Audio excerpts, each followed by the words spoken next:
Brought to you by the EveryDollar app. Start budgeting for free today. This is the Ramsey Show, where America hangs out to have a conversation about their money, their profession, and their relationships. The phone number for you to jump in today, 888-825-5225, 888-825-5225. Alongside the lovely and talented Rachel Cruze, I am Ken Coleman. You ready to go, partner? Always, Ken. All right, here we go. Tina is going to start us off in Houston, Texas. Tina, how can we help today? Hi, thank you for taking my call. I'm excited to talk to you guys. A little bit nervous on what you're going to tell me, but here's my dilemma. I have an opportunity, a new career opportunity. One of the questions on the application said you cannot have filed bankruptcy to deceive your creditors ever. So I answered no, that I had not, but over 35 years ago, I filed bankruptcy only because I wanted to save my parents' home, who passed away, and it had started to go into foreclosure. So I did a quick claim deed to put it in my name so that I could file bankruptcy and save a home. So my question is, will they be able to see that? And how would they be able to see that? Well, the only reason they would be able to see it is if they pulled your credit report. And so on that, yes, there would be the bankruptcy. But I think it disappears within a time frame. And I think 35 years exceeds that. So are you Googling? Are you looking up real quick again? I know the time frame itself.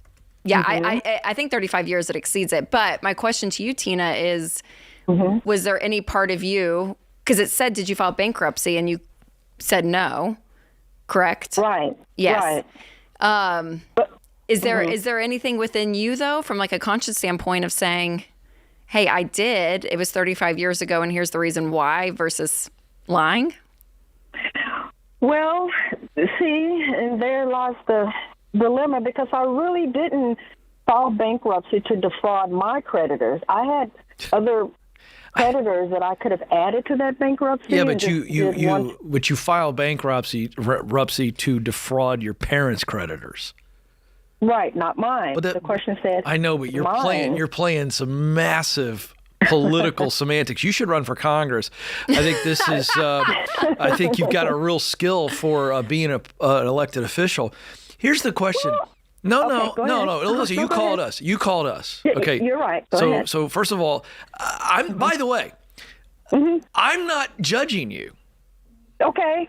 I'm just simply saying you're doing some unbelievable mental and ethical gymnastics. Okay. You defrauded. You lied about your bankruptcy. True or false?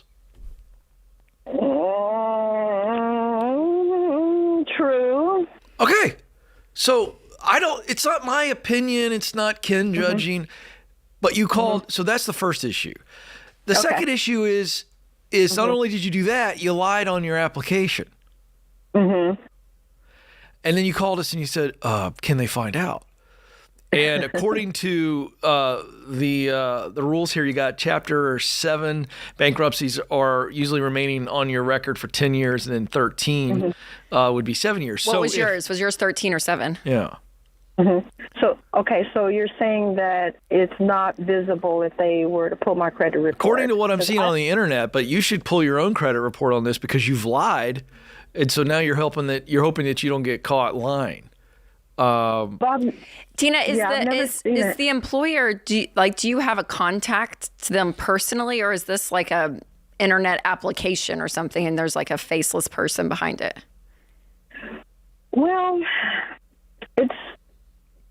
it was an online application, and once you say yes, you can't explain.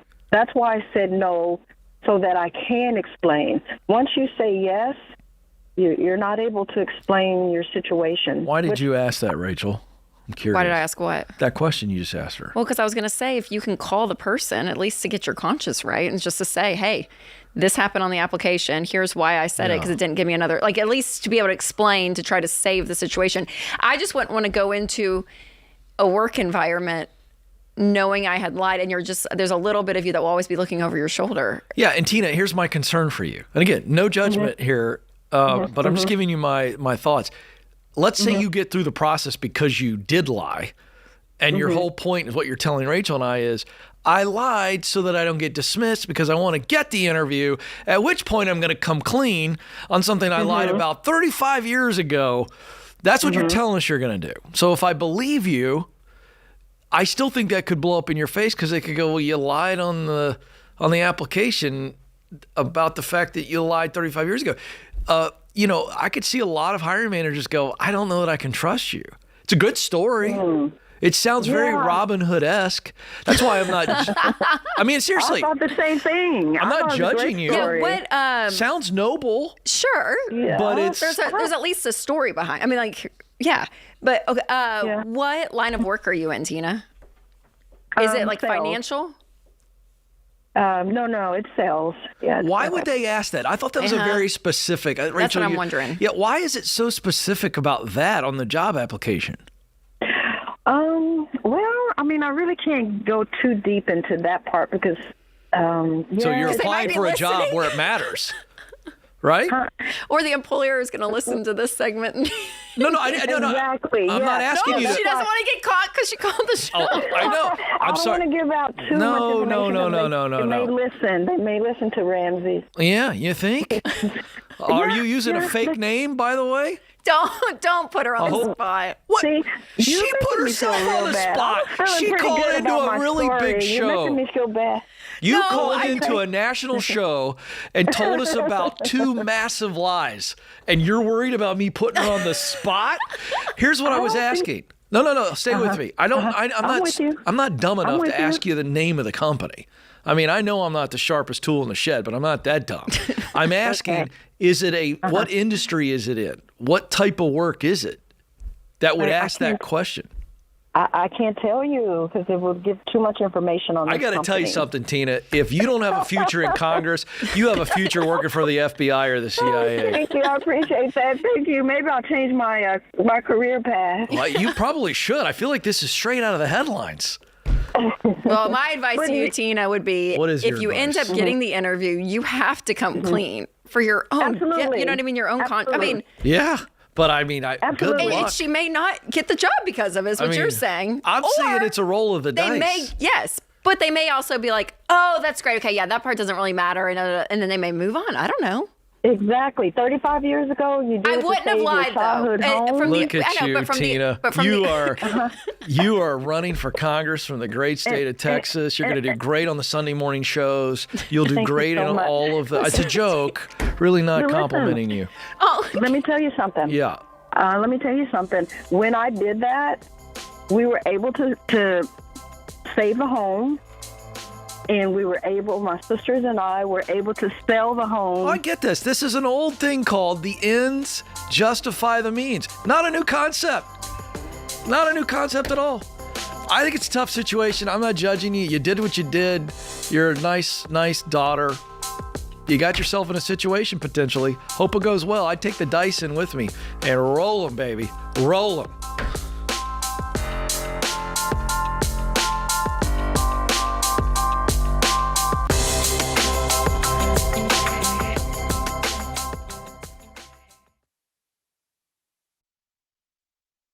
Okay, Rachel, the internet officially knows too much about all of us. So much, George. I mean, our names, our addresses, even our relatives' names. And what's crazy is even if you opt out, data broker websites can still get your info. Don't like that. No. And just a year ago, get this, the average person had about 300 pieces of personal data floating around online. Now it's over 600. It has doubled in a year. You guys, that is so concerning because that info then can be used in phishing scams, impersonation, and even harassment. That's why George and I both use and love Delete Me. Yes, Delete Me scrubs your personal info from hundreds of these data broker sites, not just once, but all year long. And there's real privacy experts behind the scenes doing this, not bots. So this is digital hygiene we all need. We all need it. And then they will send you a detailed report showing exactly where they found your data and what they removed.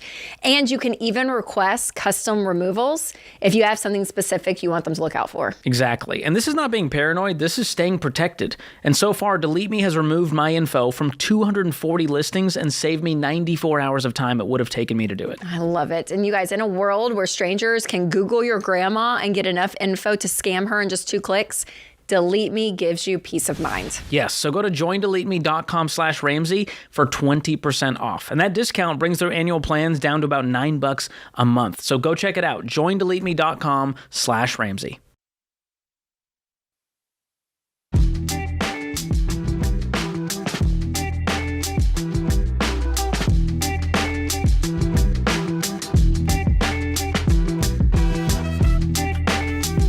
All right, let's go to Edward, who is joining us from New York City. Edward, how can we help? Yes, hi. Currently, I'm unemployed, and my wife is working, and we have 2 cars as it is. One of them has some sort of debt on it, and the other one is at the point where it won't pass inspection anymore. I was wondering, my wife wants me to go and get a new car, a used car that's $25,000, and she wants me to ask my family for the money, and I was wondering, should I do this? Have you borrowed money before from your family? Is why she brought this up, or is this a new idea? No, I have not borrowed money from my family before. She wants me to go ask my dad for the money. Yeah. And what was your reaction? A lot of money. Yeah. I think I know the answer to this, but what was your reaction when she suggested that? My reaction was we don't need a new car. We already have 2 cars. Oh.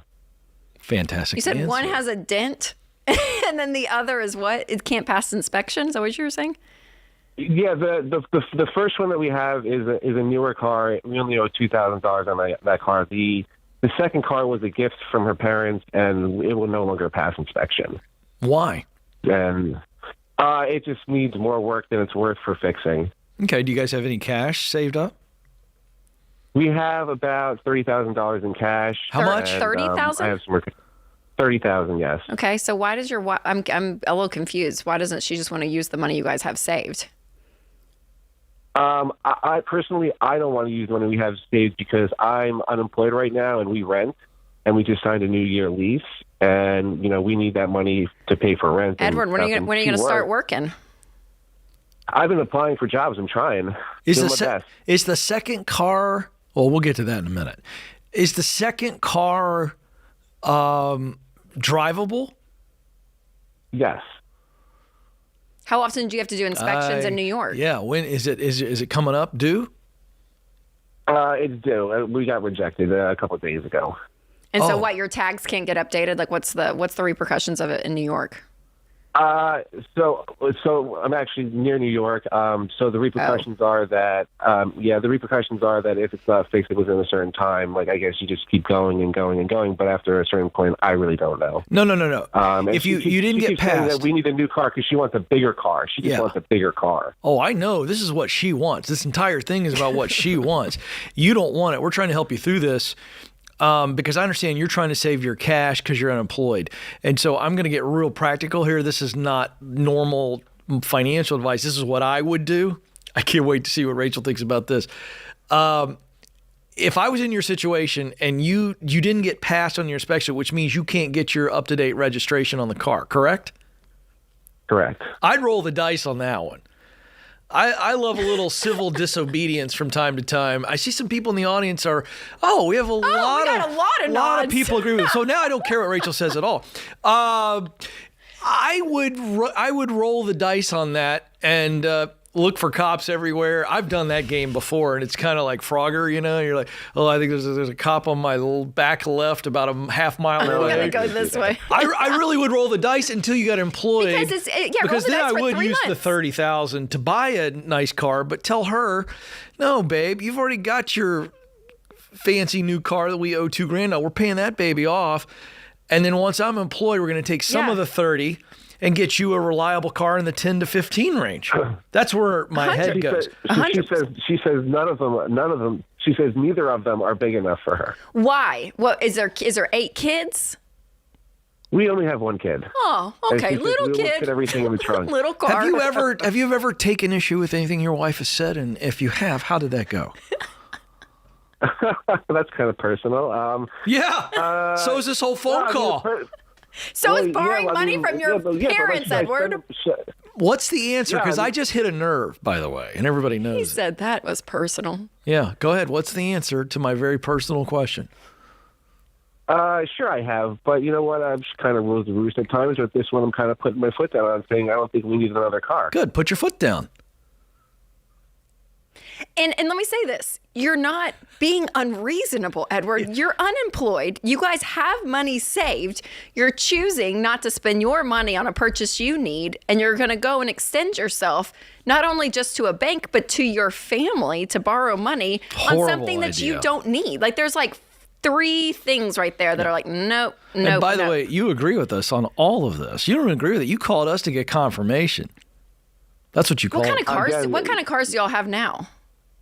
We have a Lexus and a very old Highlander. All right. So is it a car, a sedan, or an SUV, the one she's driving?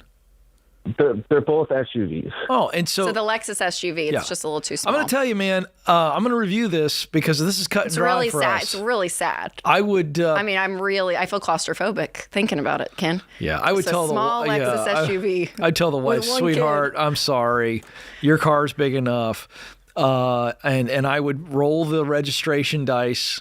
I think you can dodge cops for a while. How often or how long do you think it's going to take you to get a job, Edward? I've been trying. For how long? I mean, I took a package in 5 months. I took a decent-sized package from work, and I'm looking. So what does that mean? When does your package end? Because you're living off of your severance, I'm guessing. No. So, like, it was a one lump sum. It was 8 months pay. Was that part of the $30,000? Yes, some of that is. What were you making before you got laid off? I was making $90 before taxes. Let me tell you something. I'm going to tell you this, and I mean this from the bottom of my heart. I appreciate the fact that you're trying. I don't think you're trying well enough. I'm going to give you a couple resources. But one of the best things you can do right now is get a job.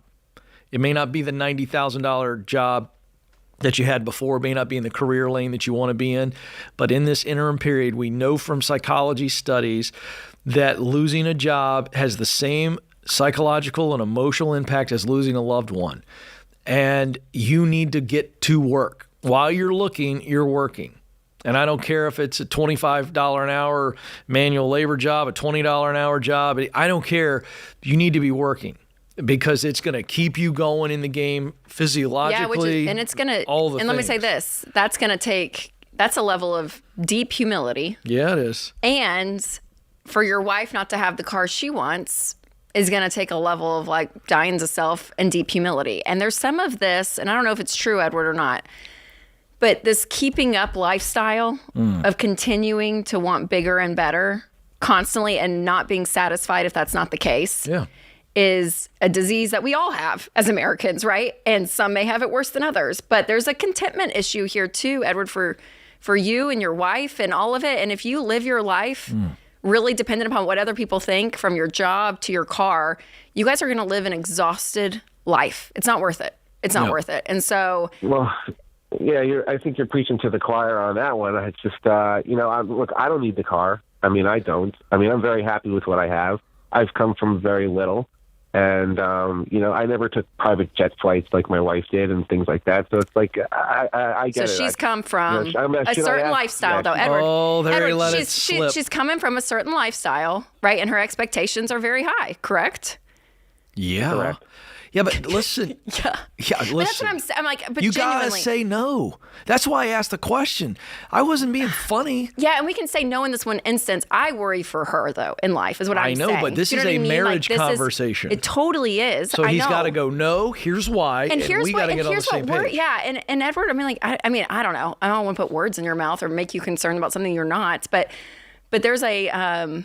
there's an expectation in life, and it's coming up in this instance, and I'm sure it's come up in other instances, and it will continue to come up until the heart of the issue is hit on. And that's gratitude, that's generosity, that's humility. Like, there is a character quality in all of us that is so key. How long have y'all been married? 3 years. I can tell you what this Okay. is right now.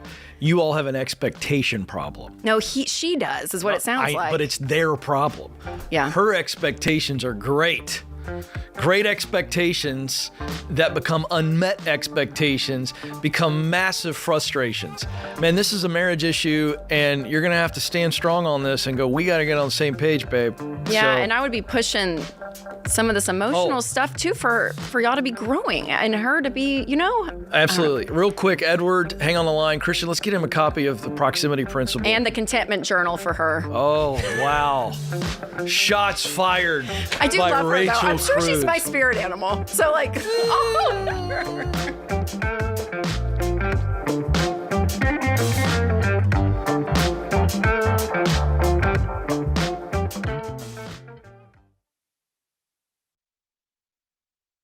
Let's be honest, shopping for health insurance can be confusing. With high costs, complicated terms, and customer service that doesn't really serve you, most folks just pick a plan and hope for the best. See, insurance companies don't work for you, they work for themselves, meaning they love it when you overpay. So you need a guide on your team to help you make the best choices. Health Trust Financial works for you.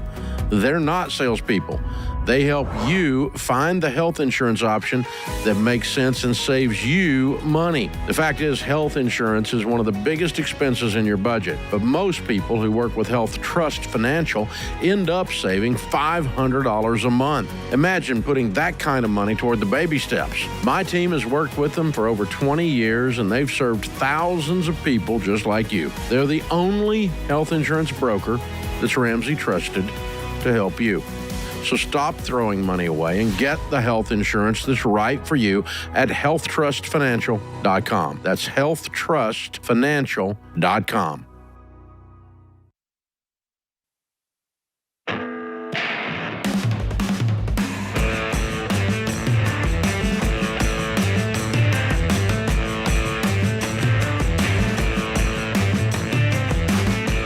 All right, folks, buying or selling your house is a big deal. You know that. And you need an expert, somebody who knows what they're doing and who's really committed to helping you. They're in your corner fighting for you. That's what you need. And the Ramsey Trusted Program is the only way to find that person, that top agent that you can trust to help make your home a blessing, not a burden. So you can find that Ramsey Trusted local real estate pro for free at RamseySolutions.com/agent. That's RamseySolutions.com/agent. Olivia joins us now in Anchorage, Alaska. Olivia, how can we help? Hi, can you hear me? Loud and clear. What's up? Oh, good. My husband and I were on baby step 2, and we've recently hit like a lull, I guess. We started with 111,000 in debt. Now we're at 43,000 in debt, not including our home. And I was wondering if maybe we should start downsizing our farm animals to try to speed up things. Tell us more about these farm animals, because as you might guess, Rachel and I really don't know farm animals. Yeah. Well, I don't know if I'm actually a farmer, but I did have. Well, you know more than I do. I promise you that. So give us a list. What are the animals, and by selling them, how much money would you generate? So it wouldn't generate money. It would just cut back our expenses, which is where it's at. So, we started with 100 chickens. Now we're down to 30.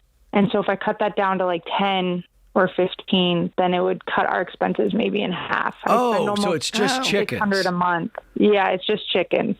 I mean, how much would it save you a month? It's right now the chicken food expenses, because I buy this really expensive grain, is are $600 a month for all the pet expenses. So I think the chickens are $400 a month. So it would save me maybe $200 a month. how much you guys make a year? We make $89,000 a year. Okay. I got And a we quick started question, last because February. I'm clueless about this. Quick question, real quick. My friend has 4 city chickens. Yeah. They just got them. How many eggs do 30 chickens produce? One a day, usually, right, Olivia? They sometimes can produce 1 a day, but our chickens lately have been giving us 5, which is really frustrating. Okay, here's my next question. Frustrating. Phenomenal. Frustrating. Why is that frustrating? I'll take them. I eat 4 eggs every morning, by the way. Wow, great protein. Yeah. My question is, to make some money, I understand the saving money, but are you selling these eggs, and could you sell these? I have no idea what the egg market looks like for those fancy, super chickens you've got that are super organic, well fed. Could you make enough money to help pay off debt if you kept the 30 versus, in other words, are you making or enough money off of these things? I don't think you're selling them, right? Like you're not. I was selling them, and then they just stopped producing for some reason. They're not very old because they stop producing at a certain age, or if they're just losing their feathers and stuff. I thought you just said they're cranking out 5 a day. Yeah, 30 chickens are 5 a day, but I go through 5 eggs a day just for breakfast. 30 chickens are producing 5 eggs. Not each chicken is 5 eggs. I was thinking 150 eggs a day. Me too. Oh, okay. Yeah, I'd probably be getting rid of the chickens. I'm sorry. Well, this is your problem with me trying to figure out this question. I don't know. Okay, yeah, you get rid of the chickens. Yeah. 5 a day. These are freeloading chickens. That's what They're I'm just eating saying. really, really well. Eating some Ruth. I know. These chickens are high on the hog here. You're giving them the best grain, and they're collectively only pumping out 5 eggs a day. I know. Yeah. Those are, those are welfare chickens. Yeah. Hey, getting the subsidies, baby. Not a lot of production. Sorry, a little political reference. The audience appreciated it. No, you're good. Thank you. All right. So, yeah, I think you get rid of them. Yeah, sorry, Olivia. But you're only saving $200 a month. $600. No. No, only $200 a month if I get rid of them. Why did I hear 600? She'll tell you. Yes, $600 is my pet expenses, but I can't get rid of my dogs. Oh, yeah.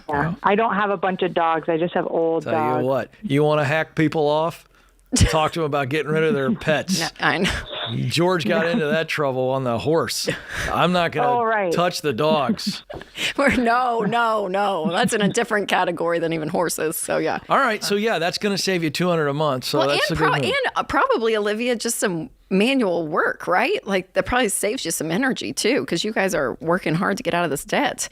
But what else do you think you guys can be doing? Like, have you guys mapped out the rest of the 43,000? Because you guys have killed it. I mean, going down from 48, you guys are at 43. We're at $111,000. Like that's amazing. Yeah, I actually called in and I talked to somebody, I don't remember now. I think it was Jade, and they were telling me to sell my 4Runner, which I owed $50,000 on. And so then I sold a 4Runner, a boat, another car, and then we got a truck. And so now we have one vehicle. Good for you. I don't know how to get rid of this last $40,000. It feels like it's going to take years. Oh, okay. So you know exactly how you're going to do it. You're just going to keep doing the debt snowball and just taking cuts at it. Now you got to get some more income. So how do we get more income?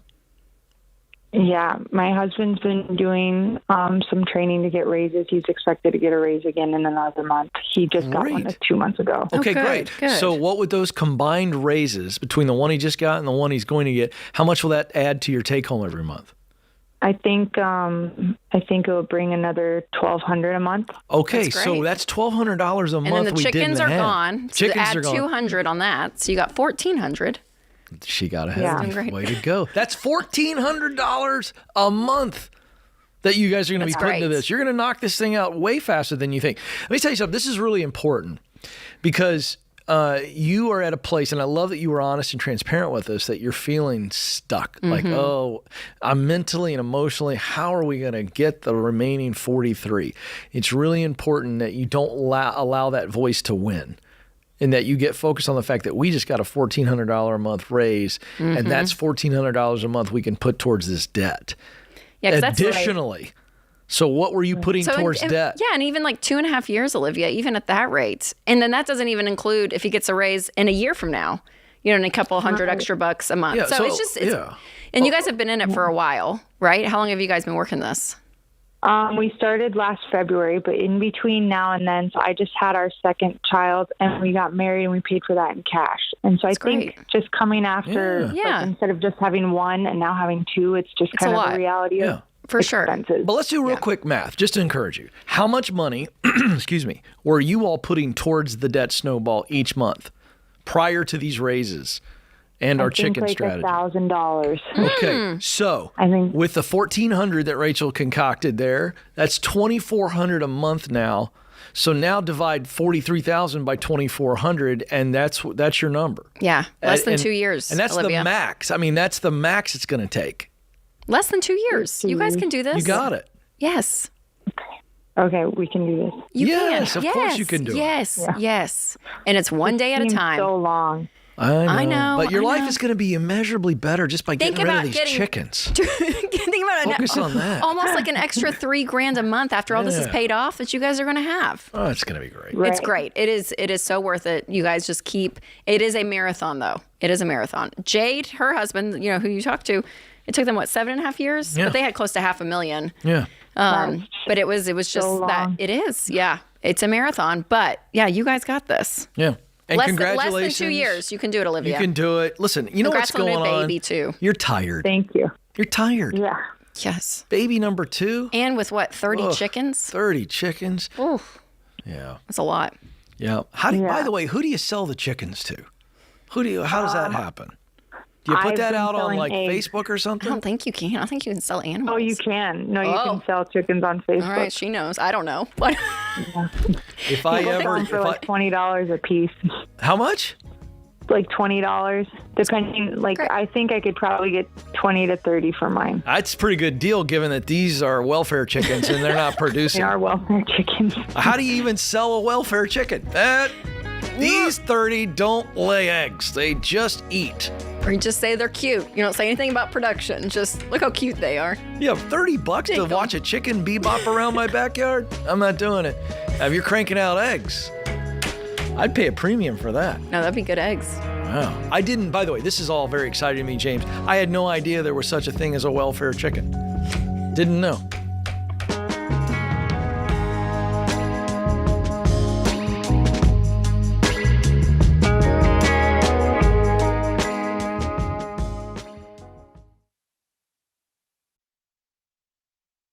These days, business as usual is anything but. Tariffs make trade policy a moving target, supply chains are squeezed, and cash flow is probably tighter than ever. So if your business can't adapt in real time, you're in a world of hurt.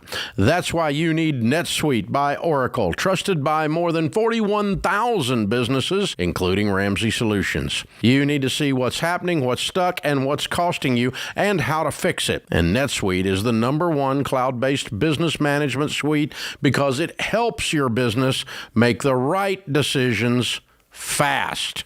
It brings accounting, financial management, inventory, and HR into one place so you're not left shuffling a dozen different spreadsheets. That gives you the visibility you need to make quick decisions based on actionable data. And NetSuite AI automates everyday tasks so your team can focus on strategy. It's one system for full control and no guesswork to tame the chaos. And right now, if you're leading a business doing more than $1 million in annual revenue, download NetSuite's free ebook, Navigating Global Trade, 3 Insights for Leaders at netsuite.com/Ramsey. That's netsuite.com/Ramsey.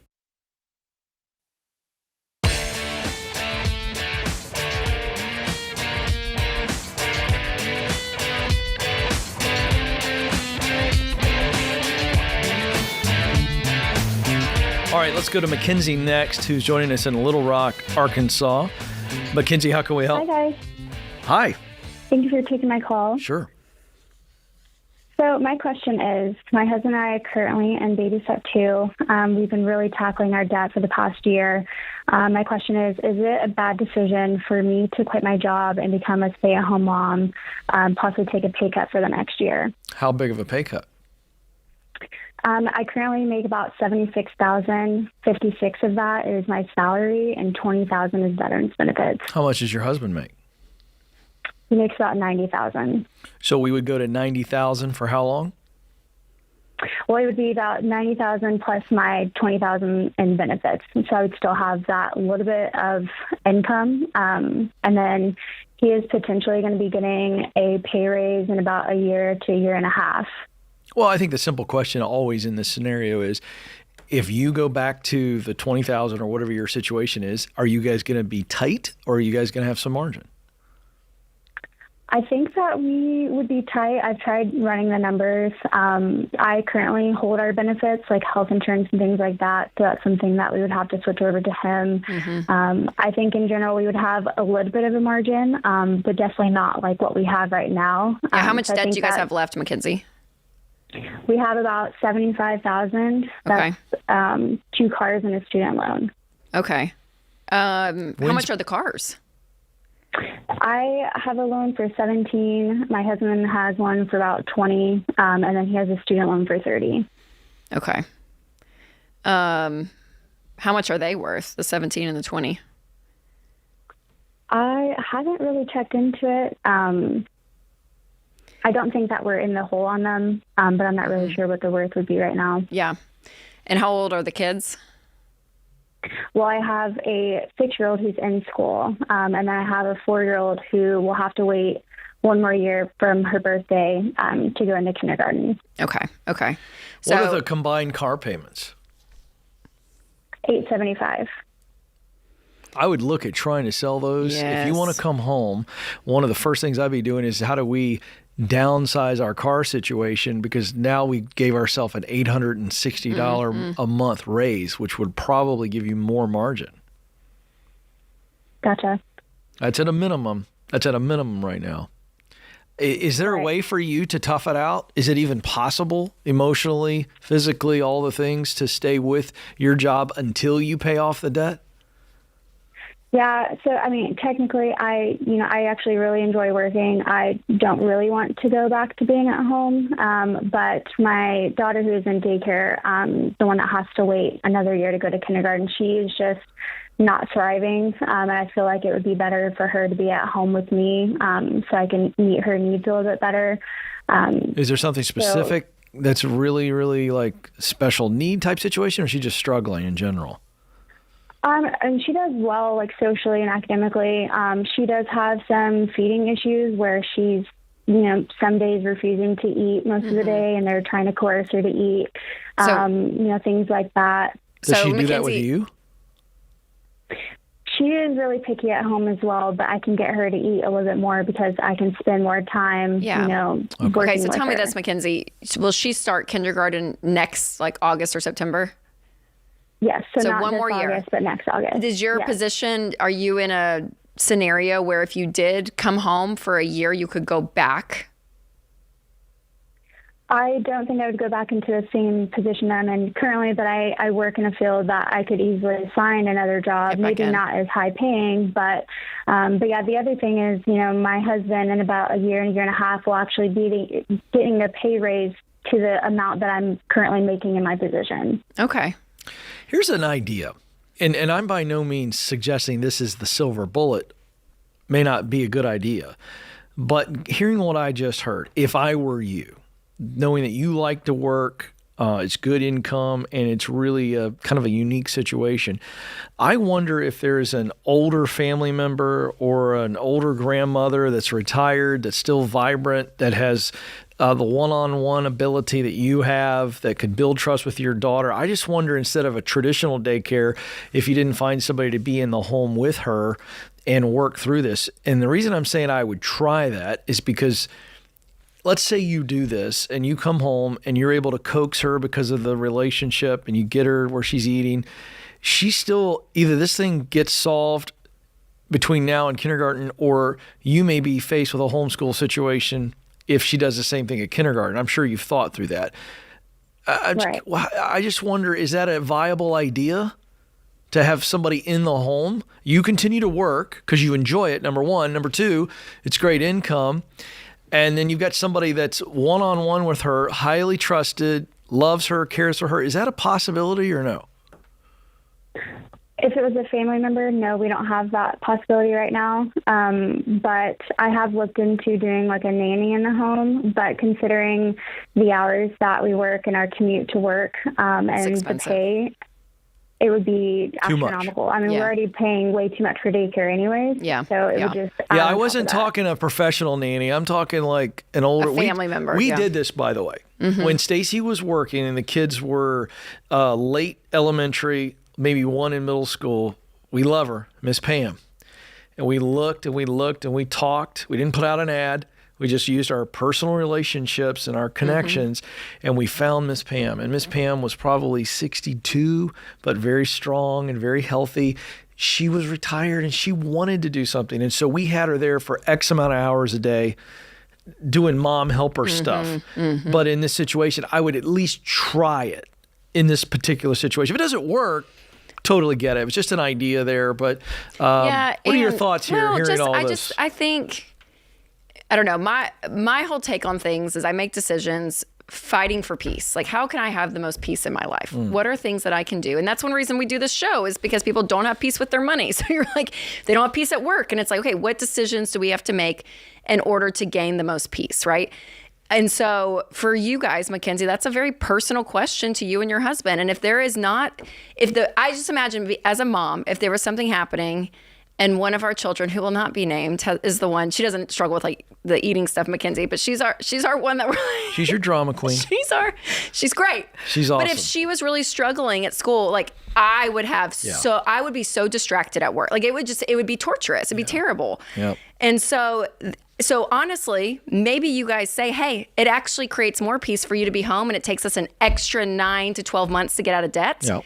That feels way more peaceful than doing this and being miserable for a year, but yet we get out of debt and then you get to come home, but yet then she goes to kindergarten and life looks different there too. So I don't know. I mean, getting out of debt frees up a lot. And so talking to your husband, and usually sometimes the men carry a lot of the stress too when it comes to the money.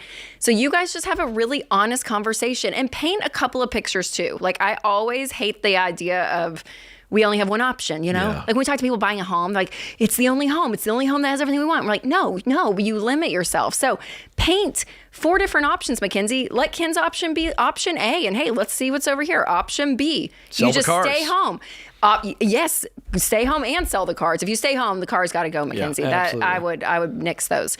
Option C, is there a position that's part-time and she could be in daycare Monday, Wednesday, Friday, and you work Tuesday, Thursday to get out of debt 6 months earlier? I don't know. Like start doing some math, painting some pictures, and what from a gut check for you guys creates a family and an environment that you guys can hold and feel good about, right? Yeah. So that's the way I'd answer that, especially with moms staying home with kids and stuff. Now, we talked to some people, Mackenzie, and she makes 40, he makes 40, and they can't even pay the bills without a dual income. And so those people, they don't have an option. Like they have to go to work to keep their lights on. And so if you guys have the ability for you to go home, everything can still be paid. And then on top of that, maybe getting a little extra to get out of debt faster. Yeah, you said something, Mackenzie, one last thing. Rachel just said something that triggered something in me. I think you're absolutely right. You were kind of wishy-washy on the question of, if you go home, is it going to be tight? And you said, I've run the numbers kind of. Here's my point. You and your husband both need to run those numbers, and both of you be able to look at each other and go, okay, if we do this, we know we're only going to have $200 of margin or whatever the number is. And then if we sell the cars, it could be $1,000. Get real clear on that, because that could create relationship tension if you don't.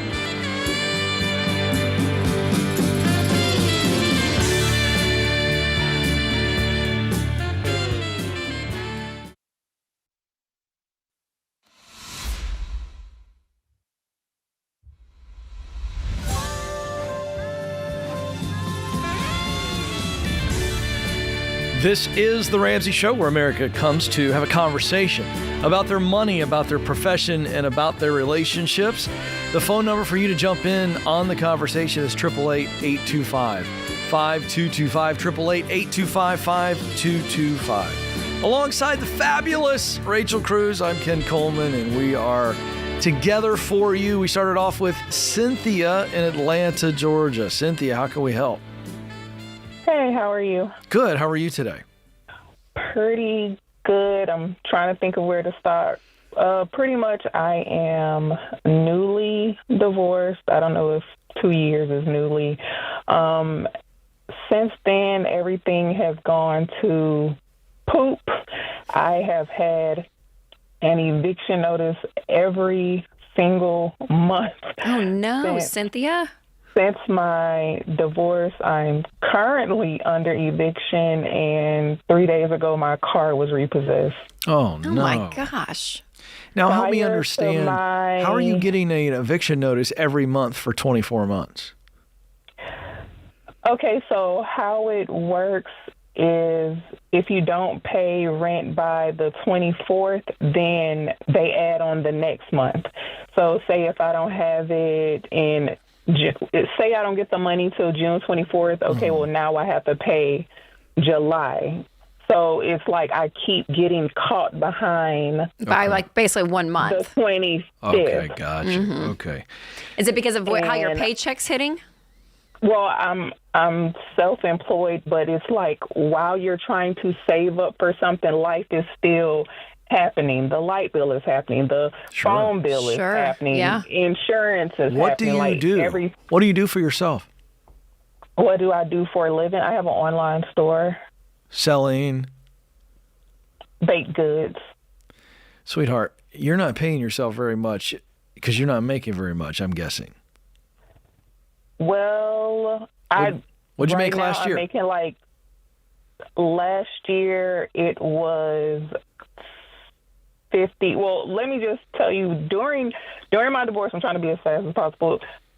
I was the breadwinner. So 2021, I grossed $350,000. Selling online baked goods? Yes. Wow. Okay, I'm a little surprised by that. And then after my divorce, it just kept going down. 198. Why? 100. I will say we had a very expensive wedding that I footed the bill for, but before I could financially recover from the wedding, we were being divorced. We were only married for 9 months. No. Why did your income go down? I don't understand what your answer has to do with your business itself grossing $350. Business had slowed down, and then by me making everything and having to keep relocating, it's just throwing off my customer service. Okay. And the shipping. Got you. And so now here you are post-divorce, 2 years. What are you projected to make or pay yourself this year off of this business?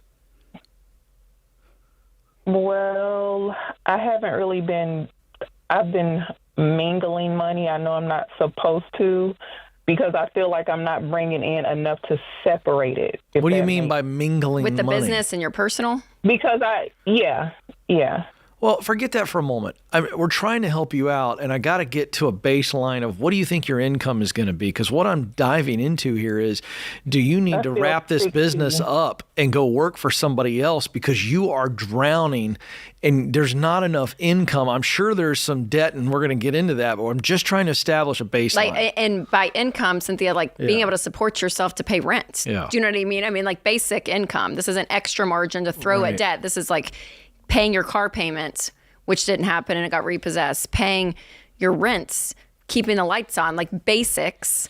How much does it take for your household to run per month, Cynthia? Do you know? Without all the extra stuff, but for real, how much is rent, lights, utilities? What's the baseline? I'll say about $3,200. $3,200, okay. To keep everything afloat. That's rent, lights on, gas in the car. Or what are you doing for a car? Do they take it? Yeah. Yeah. What's your plan for that? I'm gonna try to get it back. Okay. But I feel like it's either pay back rent or pay for the car. I don't know how to do both. Well, let me tell you what helps this situation. Working and getting paid. And that's what I'm going to come back to.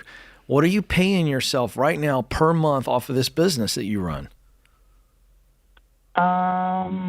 Like I said, I'm not separating it, so I'm just spending. I'm not really saying, okay, this is for the business, this is for me.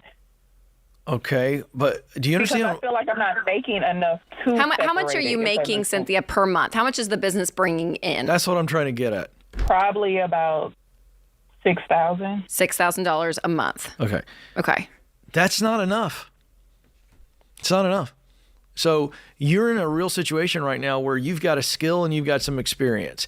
And I don't want to spend any more time. I don't want to belabor it. I don't want you to feel bad about it as to why the business has dropped from a high water mark of $350,000, which is a pretty good number for a solopreneur, certainly selling on like baked goods. Sure, to 60. We don't have time to break down why it's fallen, but we are in a situation where we cannot pay rent and we cannot afford our car. It's been repoed, and you need to go work for somebody today, tomorrow. Like, you've got to get some income, number one, and then I want to give it back to Rachel. You also got to get a hold of your finances. And this is like going to give you whiplash because we're basically saying you got to do something different than what you're doing right now. So I don't know if you're still doing baked goods and at night you're working somewhere else, or if you close everything down and you say, do you have like equipment that you could sell from the bakery that you could get some cash flow in? No. What does that mean? No, I'm shocked at that answer. But where did all the equipment go when you were making $350? I mean, I'm sure you had some kind of home based. You're just like using your stove and your oven and all that? Mm-hmm. Yes. Okay, I would make that my part-time thing, and I'd go find something full-time because you can still sell. You still have your website, all of that, and you're not fulfilling a ton of orders from what it sounds like. And so I would go be doing something else during the day. Because, I mean, this is crunch time, Cynthia. This really is one of these things, like, you need to go to Target tomorrow and say, hey, can I do an hourly job? Like, I don't care what it is. That's right. But to find something to be bringing this money in, because we have to get that part of this going. There's not much expenses to cut from $3,200, right? It's not. But anything else that you have, keep that $6,000 coming in from the business if you can. And then on top of that, you have to go be doing something else. How much did you owe on the car? How many back payments? About 3. 3,000? Well, with three payments. Three payments. Okay. With like towing fees. Yeah. Do you have anything you can sell to get $2,000 to take it down to them and say, hey, can I just shore this up?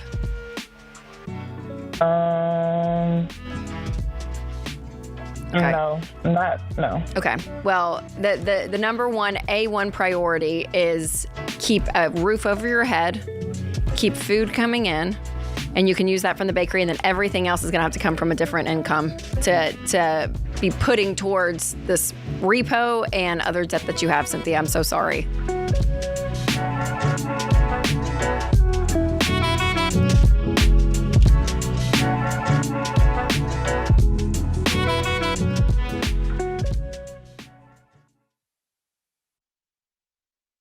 I get it. Switching banks is a pain in the you-know-what. But if your bank doesn't line up with your money goals, it's time to make the switch to Fairwinds Credit Union. Listen, you guys know how I feel about big banks. They make money when you stay broke, charging you overdraft fees, pushing credit cards, and telling you debt is normal. And that's why I only work with folks who help you, not just profit off of you. Fairwinds is different. They're owned by their members. They're nonprofit, and they share our values. They even advertise with billboards saying they want their members to be debt-free.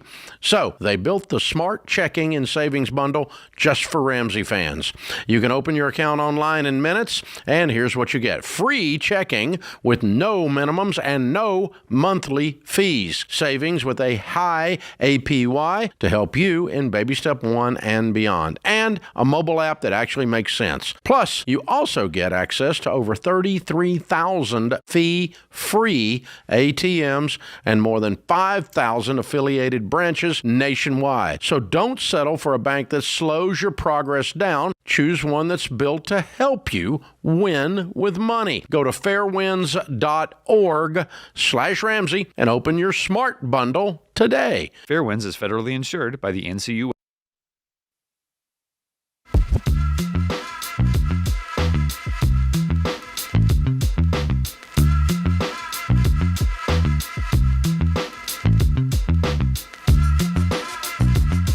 Charlene in Salt Lake City is where we're going. Charlene, how can we help today? Hi, thank you so much for taking my call. I am wondering, how do I help my husband? We're currently in baby step number 2. We're enrolled in Ramsey Plus, taking Financial Peace University. And how do I help get my husband to that gazelle level of intensity to tackle our debt? Threaten to send him to the couch. I'm kidding. No, don't do that. That's terrible.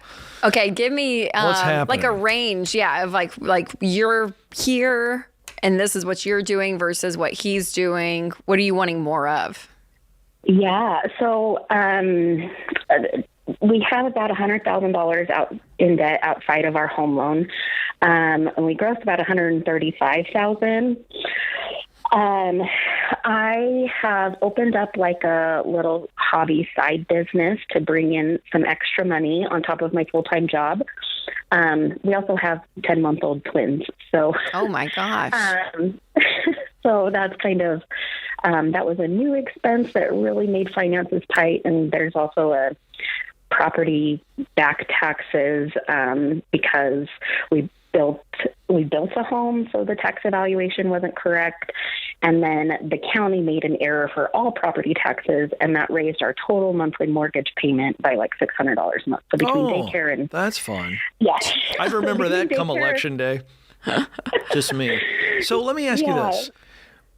If you could wave a wand and say, I wish he would do this or this, what is that? I wish that he would look for promotional opportunities. Okay. Because that would obviously bring more money. Anything else?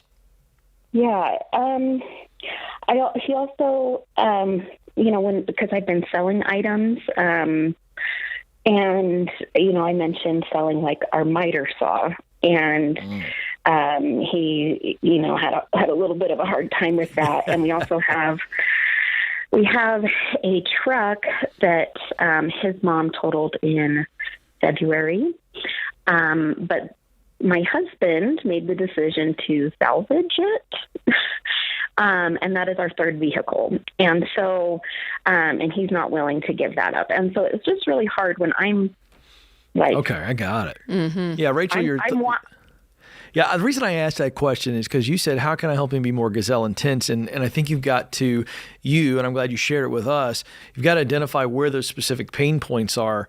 And Rachel, I'm curious as to what you're going to say about how to communicate it. But I think that, I have one other quick question. And I'm going to hand it to Rachel. I do have another question. Were you the one that brought the whole Ramsey thing to him? Or did you guys come at it together? For sure. Oh, yeah, I can hear it in your voice. She did, right?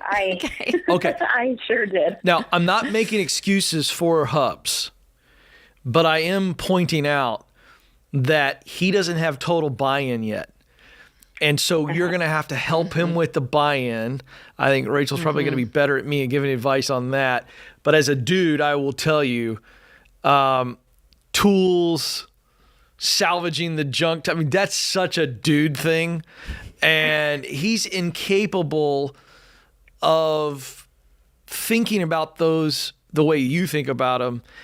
But if you can get him on board with what you're doing and why, and he begins to come along, then those things. So in other words, it's a transaction that he's not interested in right now, and you got to get it beyond transaction is what I'm getting at. He's just not there yet. Yeah, no. I think that's the biggest obvious problem is that you guys don't care about the same thing, right? If you both cared about getting out of debt, you would both put in effort. Yeah. And maybe even at that point, there's still always the nerd and the free spirit. There's always going to be the one that's always going to be a little bit more intense that will literally eat peanut butter for a year, and the other one's like, no, we need a little bit of a life. He's not fighting you on this stuff, is he? Well, my worry is that you sold something that you guys didn't talk about, is what it sounded like, right? Are you going through and putting stuff for sale, and you're like, sorry, babe, this is leaving and this is leaving, because her stuff, I think. No, he said a saw. She said a saw. She said she wanted to sell the miter saw. Yeah. And he was like... Oh, I'm sorry. He was like... I thought she did. Okay. No, he's like, leave my stuff alone. I hear you. Leave my junked car. I've been selling things that he doesn't necessarily care about, like some of our baby clothes. Gotcha. I gotcha. Okay. But is he on board? Right? So... Is he on board with the concept of the baby steps, though? I think he wants to be. He's always been a happy-go-lucky guy and then the internal optimist. And so Perfect. Yeah. it just. So what you have to communicate to him, and it's not like, I want you to sell this or do that. It's, here's where I'm coming from, and here's what I'm feeling and what I'm thinking. It's not, you're not doing this and you're not doing that. Yep. Like, what's going on in you? I mean, I can imagine what's going on in you is there's a level of or I'll just say how I would probably feel if I were in your shoes. I have 2 10-month-old twins, which is just, God bless you, girl. I mean, unbelievable. I'm working a full-time job. I'm exhausted. Yep. I'm kind of scared. And the fact my husband doesn't share in the fear with me at all scares me even more. And that makes me not feel cared for. I don't feel seen. The hard work I am putting in, he's not acknowledging. Like, it starts to just break down. Is that right? Would you agree? Yeah, I mean, with the business, so my twins are IVF twins, and so that was expensive. We paid for it all out of savings, but we took a break for it, and that's when I opened up my side hobby business, right? Yeah. And he just has a hard time. He's had a hard time buying into that, but a couple weeks ago, I had like a pop-up market event that I pulled in $1,400 in sales over a weekend. Yeah. And so he's starting to buy in a little bit more, but yeah, so he doesn't recognize. So I think he's not going to be doing the actions until he and you guys agree from the starting place. I agree that this is what we're wanting to do as a couple, and so you'll always be frustrated until you guys can have a shared goal that this is what you guys want to do as a couple, and that's the hardest thing. So, and the way to tell him and communicate that is coming from you, of what you're feeling, what you're thinking, why you're wanting to do this, all of that. And my hope is always, if a husband looks across the table at his wife, who's scared, who's longing for something that's like, you know what I mean? Like, oh, you're nailing it. Let me ask you a quick question. Charlene, he's a good husband, isn't he? He's wonderful. I had that sense. Father. I had that sense. And let me ask you this. I'm going to flip this on you. If you went to him today and said, hey, babe, I'm scared about something with my health. I've been experiencing this, I'm feeling this, something health related, and you shared with him that you felt like you needed to go get some medical treatment for it, how would he react to something like that? Give me an answer. He would pull out all the stops to get me there. Okay. Here's why I asked the question. That's what Rachel has just said. What Rachel said is absolutely right. He doesn't, if you went to him with a health thing, he would be like, go get the test. We do whatever it takes. Mm-hmm. He has to see that what you're feeling about debt and this whole debt snowball, Ramsey plan, all this stuff, this isn't some cockamamie idea that you came up with that you saw on Instagram. This is a problem deep in for your soul. you. And if he hears it that way and sees it, and I think you could even go so far as saying, hey, I haven't done a good job of actually telling you why all of this is such a big deal to me. Mm-hmm. And I need to really tell you how I feel, the way Rachel laid it out. And I think if he did that, I think it's got a great chance, knowing what we know about him and what you've said about him as a husband and how he'd react to the physical. I think it's on you to cast a little bit more vision, a little bit more real feelings. And I think he'll get there. Okay. And by the way, keep selling your own stuff. Model the way. And at some point, he goes, well, I probably could get rid of that car. And in an ideal situation too, when you guys get through all of like the heart stuff, if you can get him and you guys sit down and have numbers on the table of like, okay, here's this debt, this debt, this debt, Great this debt. point. Here's what we make. Mm-hmm. We could be out in 18 months or if we sold this, we could be out in 16 months. Like, start painting some scenarios for him, because this whole just idea, because especially if you're a free spirit, chill person, Mr. Optimism. The idea of like sacrificing lifestyle to get out of debt. It's like, he's like, the glass is always full. We'll be fine, you know. And so to show him that it's not forever, because you may be painting this picture of like, oh my gosh, this is going to be, you know, our whole life. And it's not. It's going to be a short amount of time. Yep. But get some numbers and some facts down so you both can see them.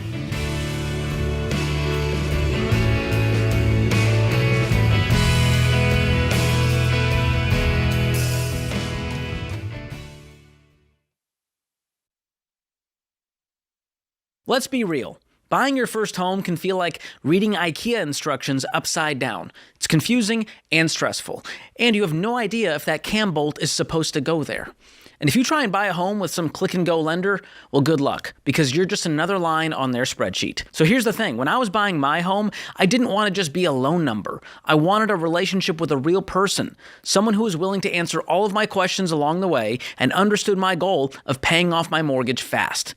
And that's why I love Churchill Mortgage. They don't rush you. They don't try to sell you more house than you need. They listen. They walk with you step by step and offer guidance so that you understand what you can actually afford. So they teach you how to do it the right way so that you have margin and peace with the goal of becoming completely debt-free. So if you want rock-solid advice on how to buy a home the right way, connect with a Churchill loan specialist today at churchillmortgage.com. That's churchillmortgage.com. This is a paid advertisement. NMLS ID 1591. NMLSconsumeraccess.org. Equal housing lender.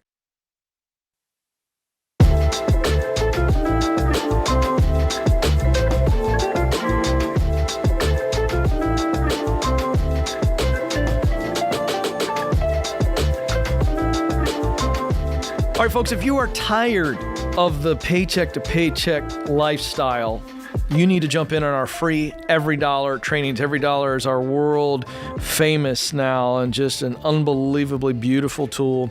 I'm doing one tomorrow, Ken. Are you doing one? Did one yesterday, and then I'm on tomorrow. Okay, this is great because I'm telling people about this. It's absolutely free. Yep. Describe it from your point of view. Yeah, we're on together for about, 45 minutes to an hour. And we walk through how to show people how you can get margin. Almost, I think it's like over $9,000 people are finding in the first 30 days. It's crazy. But it's all through looking at, okay, how do you do a high level budget, basically, when you connect your bank through Every Dollar and you get those transactions and you start seeing your actual spending habits.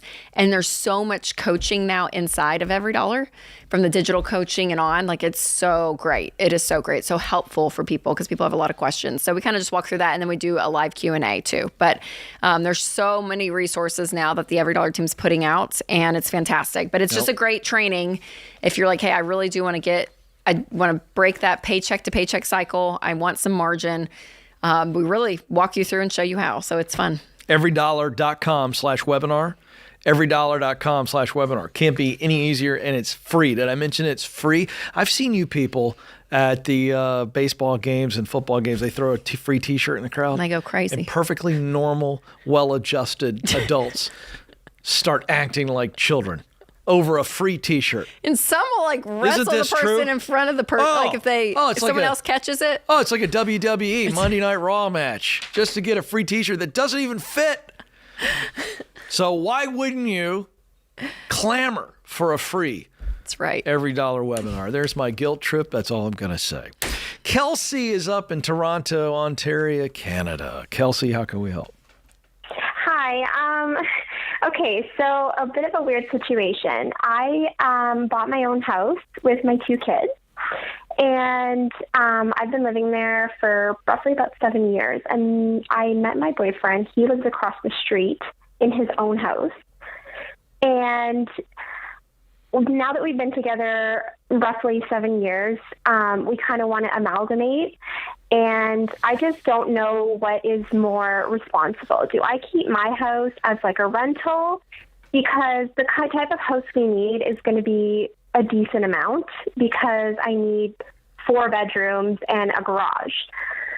So I don't know what the best solution is. Like, we don't know, should we sell both houses and just get the one? Would that be irresponsible, letting go one of the houses? We're just not sure. Okay, hold on. All right, so hold on. Okay. All right.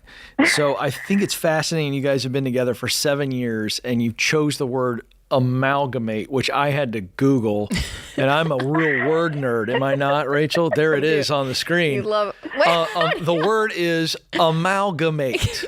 I couldn't spell that if my life depended on it. And again, I'm a reader. It just means you're living together, right? Is no, that what it is? Oh, no, what does it mean?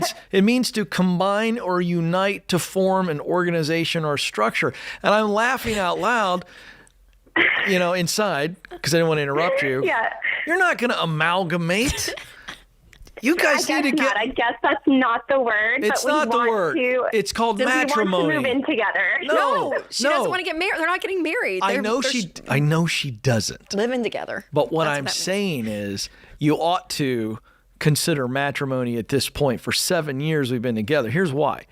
You do not, and Rachel can explain here why we do not like the idea of the house thing getting mixed together. It needs to be very separate. As long as you guys are amalgamating, okay, and not being married, then those houses and money and everything need to stay separate. I'm not kidding you.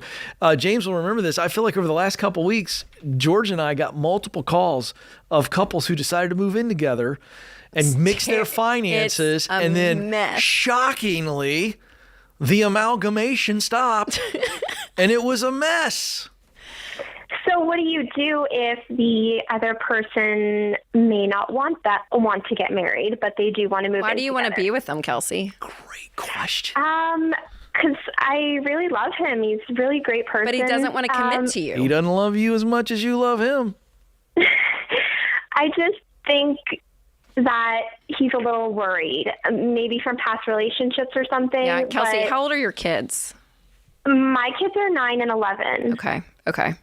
Those are the ages of mine. Yeah, and so I've raised them by myself in my You've house. done a great job. Yeah, for and sure. As a single mom, I can't imagine. He lives across the street, right? He lives across the street. What are we doing? Directly across the street. Okay, I'm going to be, can I play older brother for 30 seconds? They're playing house without him having to commit. 100%. Can I be your older brother for 30 Okay. seconds? Okay. Okay, great. Thank you. You gave me permission to be older brother.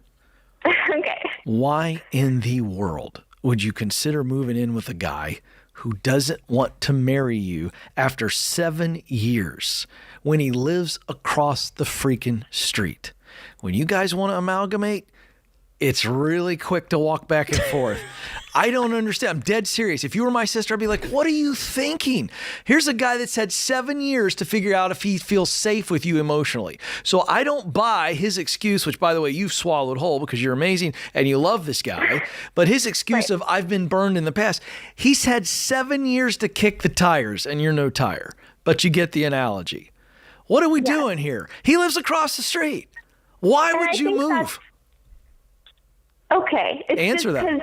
It's getting difficult on my end because I'm having a hard time now with everything going on in the world that inflation is crazy. And I'm just struggling while he's kind of doing pretty well over here. Oh, wait a second. Wait. This is great. So you want to combine finances, but he doesn't want to marry I just need you. some help. Oh, no. Yeah. But guess what? He doesn't want to marry you. You want his help, but he doesn't want to help. This is weird. This is messed up. Rachel, please come in with a female perspective. I've done the older brother thing. Yeah, I mean, how do you feel about this on her behalf? No, it's everything you're saying. I mean, my number one is always, and I think I'll say this. I think I've gotten even more conservative on my stance of this. That I, first of all, like the fact honestly, that you're getting more conservative. No, well, I'm just saying in the sense of, in a relationship, I just think marriage, for the kids' sake, for your sake, like there is something that happens to the bond of a person when you commit and say, I'm going to commit my life to you. And I think it's good for you. I think it's good for the world. Like, I think that it is a good thing, Kelsey. And for you long term, you will always be in the balance of, he could walk out, Kelsey, like that. And you have built your life around a man and his money at this point. Yeah. And he could take that in a second, and you have no legal obligation. You have nothing. Preach. I'm going to take an offering. And then you are way more on a bad end of the Yeah, so I get it. Now, listen, but I guess that's what it is. No, you're great. So I it's just, totally there's get no it now. protection for you, Kelsey. Yeah. And there is something about that commitment of marriage, not only from an emotional and spiritual side, but also this financial side that we're talking about. And you're setting yourself up for a lot of danger, not only relationally, but financially. And If you can't. Yeah, if I he's don't like willing it. I to don't like marry it. you, if he's willing to marry you, then we go through with all this. You sell your house, you guys figure out which house you want to live in, you sell his, I don't care. But two become one, that's a great plan. You guys have been together for 7 years. I don't know what his problem is, but it's a problem. He needs to commit. And if not, by the way, you've done a great job to this point as a single mama. And as a yes, and if you still love them and you get off this call, you're like, the Ken and Rachel are insane. No, I'm right. Just all I'm asking you, Kelsey, is just don't commingle the finances. Yeah. Don't do it. Don't. Do not build your life on someone else's finances that you're not married to. Please don't. For your kids, for everything. I'm just like, it's just not a smart decision. It is not a smart decision, and I freaking hate. A little immature. Can I say it? Yes. For 7 years, you're dating a woman with 2 kids. He's a deadbeat. I'll tell you. He's a deadbeat boyfriend. Probably a nice guy. But as a boyfriend, it's like, what are we waiting on? 7 years? Commit, man. We got a bunch of men in this society, by the way. This is a societal problem. Got a bunch of men that just won't commit. Well, I'll be honest, because they can live like they're married. They get what they want. Because women don't hold... Listen, like, it's just like it's... She needs to lay out an ultimatum. There's an old phrase, why buy the cow when you get the milk for free? This is a thing. This is not difficult. Commit, or I'm out.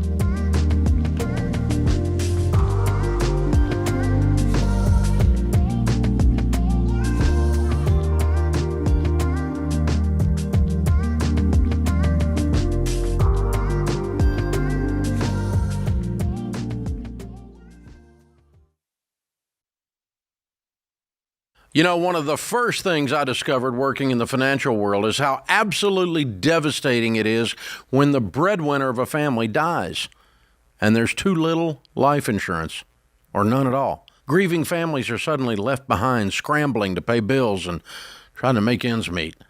I also discovered that there are a lot of rip-offs in the life insurance world, like that whole life crap posing as an investment opportunity. What you need is level term life insurance, usually 10 to 12 times your income, which is the smartest, most affordable way to protect your family. The key is finding an independent broker who represents a ton of companies and works for you, not for the insurance company. This is exactly what my friend Jeff Zander and his team at Zander Insurance are all about. They shop the term life companies to find you the best options, and they've been around for over 95 years. So you know they'll be there when you need them. Zander is the real deal. And that's why they've handled all my personal insurance for over 25 years. I trust them, and you can too. Visit Zander.com for instant online quotes, or for a more personal touch, give them a call at 800-356-4282.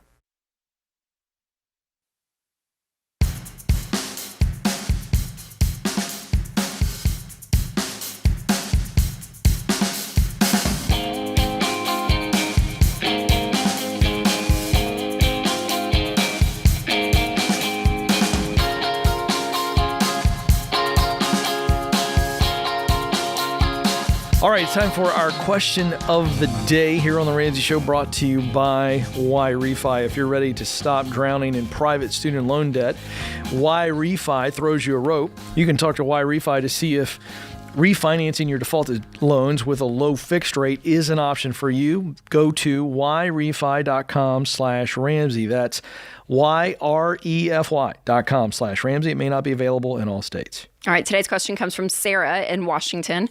I have 2 adult children living at home. My daughter's 21, and I've supported her while she cash flowed college full time. My 18-year-old son passed on college and has a great trades job. I'm about to have a conversation with them, giving them 6 months notice that I'll start charging them a small amount of rent, just a couple $100 each, for the principle of not living here for free forever. How would you justify the rent to them in this conversation? I've never planned on making them pay rent, but after listening to your show, I have changed my mind. But I'm struggling to find the right words for this conversation. Oh, man. Well, I'm not the guy you want to ask that question to, because for the 21-year-old, it's like, you're out. I know. That's what I was going to say. God bless you. I'd love for you to come by all the time. I'm going to keep stock in the fridge. You visiting is great. You living here is not. Yeah. But now I don't know if that's too hardcore. And we'll see where it comes to my son, both my boys know, like, this is not, you're not living here forever. Yeah, no, I know. So the adult children coming back and living at home for like a span of time and for a reason, I understand, right? Like, I'm living at home while I'm going through college. A season. That makes sense. Yeah. Or, you graduate college and you come home and they move in with you, Ken, for 3 months while they find an apartment and they get a job or all the right. There's stints of it. That's fine. But this ongoing, never ending business, I'm not a fan of. And that's what it will become, by the way, when you are the cheapest landlord in the history of landlords. And that's what this is. That's right. What kid's going to want to move on from a couple $100 a month in rent? Totally. I know. Yeah. So it's, I would have the conversation in 6 months. You guys, if the son has a great job, even though he's 18, you get to learn to be an adult. I don't know. That's what I would do. So. Yeah. Very nice. Of course, it's going to be very interesting. You never know where. I've got a college freshman. He's just finished, so he'll be starting his sophomore year, and it's going to be very interesting to see how all of this shakes out. For him, you mean? Yeah. Yeah. After you got college? 3 kids. I got 3 kids. Mm-hmm. Yeah. What is there? Am I going to have the conversation? Oh, right. Totally. Hey, or is it I was the kid that I was gone. Yeah. Didn't want to go back. I'm no. Good. Yeah. Mm-hmm. Yes. We didn't have cell phones. This is going to date me, and this is going to shock you. When I was in college, we didn't have cell phones. Yeah. Didn't exist. I believe it. Yeah, thank you. We had a dorm phone. Yeah. When I was in college. So I remember getting a knock on my door one night. And I opened the door. Do you like that sound effect? I was going to say, you love your sound effects. And my buddy I opened the door. My buddy's there. We went to the same high school, but he lived down the hall. And he said, hey, my mom just called me. Or I just talked to my mom, and she said that your mom called her and wanted me to tell you need to call home. I was that kid. There was no ugliness or anything. Once I went to college, I was done. Gone. Yeah. And not every kid's that way. Sure. But I was hello world. Yeah, for sure. Yeah. So we'll see how it plays out. Natalie's up in Tulsa, Oklahoma. Natalie, how can we help? Hi. Thank you for taking my call. Sure. What's up? So my husband and I are on baby steps 2. We've been doing really well. We've paid off $7,000 this year. Nice. He just recently got a new job he's making twice as much, but it came with some expenses that we knew of, but it's been more expensive than we were planning. So he travels and he works on wind turbines. So as he travels, we have to pay for his hotel and his lodging and his food. And it's turning out to be $1,000 or more per week. And he gets an amount, he gets $175 a day, which is $850 a week, but it's costing more than what he's getting to pay for it. And it's getting I'm putting, you're not going to like this, but we're putting it on the hotels and stuff have been on a credit card because we didn't have the money to pay for the hotels to start with. And so I've been putting $1,000 on the credit card every month, and it's just growing. It hasn't, it'll go down and then it's right back up to either the same thing it was before or a little bit more. And I'm just lost. What kind of hotels is he staying at? Well, it kind of depends. So right now he's actually in Abilene, Texas, and he did find a cheaper one. He's at a Super 8 right now, and that was super cheap. This is the cheapest one he's been at, and it's actually below 175. And then before he was in Copel, Texas, and they were right at that 175 a night. Well, you're not going to like this, but the first thing that pops in my mind, Rachel, is I go back to my days working in Virginia politics. I was young, single, 21, driving all over the state, and I lived out of hotels. And I had a budget that the campaign gave me, and I stayed in some stuff that I wouldn't even let Stacey look at. But I was a dude, I'm 21, right. And it was I had the budget. And I know that's an extreme situation. However, you gave me one locale and the Super 8 is actually below budget. Then you gave me another locale and you said it was right at the budget. But in this case, he's got what he's got. And so he's going to have to, how shall I say this? If he's going to stay in this job, he's going to have to suck it up. And he's going to have to play within the rules. And I think right now it's just not been convenient and you guys are paying for it. Mm-hmm. In other words, you said it was a locale named Coburn or something. Well, I didn't make it out. Go somewhere else. Go 20 minutes away where there's a Motel 6 where the light's not even on, but he's crashing, he's working. It is what it is. And it doesn't make sense because you guys at this rate, it's $52,000 a year in expenses. How much is he making? So he brings in like about $6,800 a month. I mean, y'all aren't making a ton then. After these expenses, and then I bring it's in like $2,400. It's like $20,000 that he's making. He's not, and how much is he missing? This makes no sense. He gets Natalie. he gets how much a month in expenses? 8 something? So it's about half of his paycheck. So if he makes $6,800, $3,400 of that is the per diem that's supposed to go towards his hotels, and he's spending more than that. And I do know that it's not just the hotels, because of course he's got to eat, and so part of that is also like he'll eat out. Like he doesn't have, like, he's in a hotel room, and so it's not like he doesn't grab. Sometimes he'll grab like microwavable stuff that's super cheap, and then sometimes he'll go to Chick-fil-A and spend $20, and it's just like there's right. no. But see, here's my point. This is the job he has, and this is the compensation. You knew this going in, no surprises, and now he's got to manage it. So you have 2 options. Option A is when he goes to these little towns, he doesn't go to Chick-fil-A and pay $20. He goes to the local grocery store, and if he's in this little place, he gets enough food for 3 days, and it's PB&J and tuna fish sandwich, and turkey sandwiches. Mm-hmm. I mean, this can be done. And so it's not a function of can it be done. I hope you aren't calling to go, oh, how can it be done? Because it can be done. Or you change jobs. Those are your options. But Rachel's right. This job doesn't make sense in its current form. So either he goes, you know what, this is my job, and when I'm on the road, life sucks. Makes me really happy to get home. Mm-hmm. But my wife and I are going to agree to a budget. How many nights away is he a week? So he's 6 weeks on and a week off. So he's gone for 6 weeks? So me and our 2-year-old, we're at home. How is that? Right now, Is that sustainable for you guys now, just from a lifestyle perspective? 6 weeks away? Currently it's weird because he's at like a tooling department. He's not actually at a wind turbine. So it's weird timing. But once he goes on an actual job, we'll know like he'll be there for 3 weeks. So me and my 2-year-old, I work from home. So when he gets set somewhere for like 3 weeks, I will go and be with him. No, then that's more expenses of you guys eating out more and everything. Well, we've already done this once, and like I made all the food in the hotel room. Like we brought a griddle and we brought the crock pot, and it worked out great. Well, if that works, great. But again, A or B.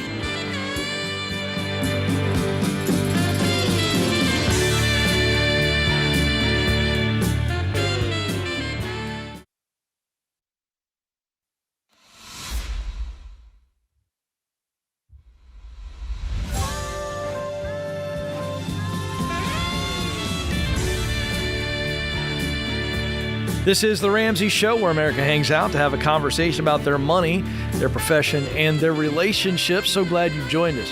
The phone number to jump in is 888-825-5225, 888-825-5225. Alongside Rachel Cruze, I'm Ken Coleman, and we're here to coach you up. Joe is up in Columbia, South Carolina. Joe, how can we help today? Hey, thanks for taking my call. You bet. About 20 years ago, I read Dave's Total Money Makeover, and we got out of debt. Then we started investing in the stock market and timberland here in South Carolina, and things went really well, and we ended up in pretty good shape. My daughter and her husband got married about that same time. We gave them $20,000 for a down payment on their first home. And then we bought 120 acres, and we built a house here, and they decided they wanted to join us, and so we gave them 2 acres of land. Then about 2 years later, we gave them another $20,000 to help pay down their mortgage. And then over the years, they had 11 children. 11? 11.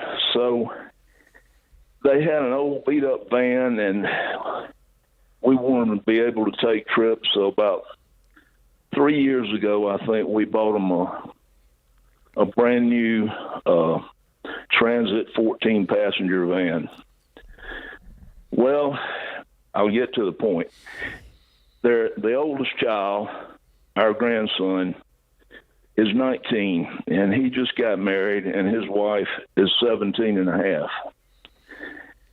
And our daughter and her husband wanted us to give them land to build a house on. And we said, you know what, that's a little young. Owning land is a big responsibility. Let's wait a couple years. Well, that didn't suit. They want to be in control of when and where they give the children land. Our rule of thumb was when we think they're old enough and responsible enough. Yeah, because you don't want them to build a home and then in 4 years when they're 24, they're like, oh, we want to move out of state, and then you're stuck with this other house.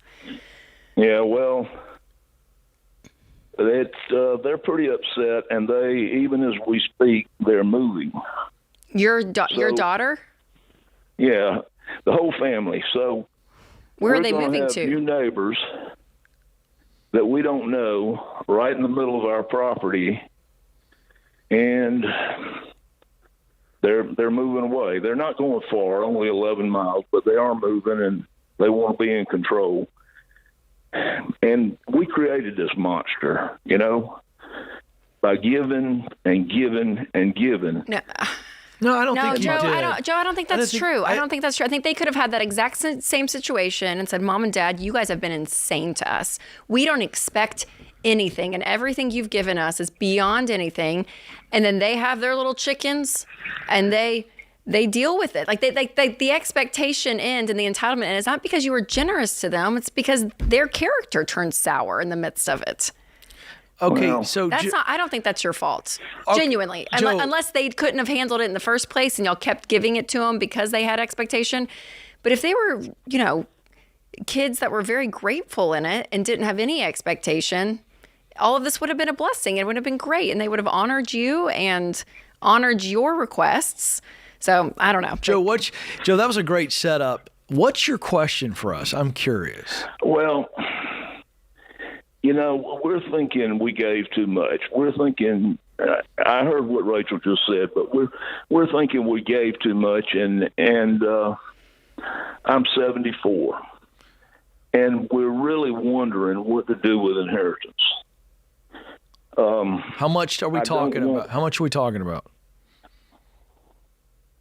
Well, we live off of the interest on our investments, but the principals, which should stay there, is around $4 million. Okay. Let me ask you this really quick, because we got a limited amount of time, and I want to help you. Is your wife on board? Is she feeling the same thing that you're feeling? Are you two in alignment?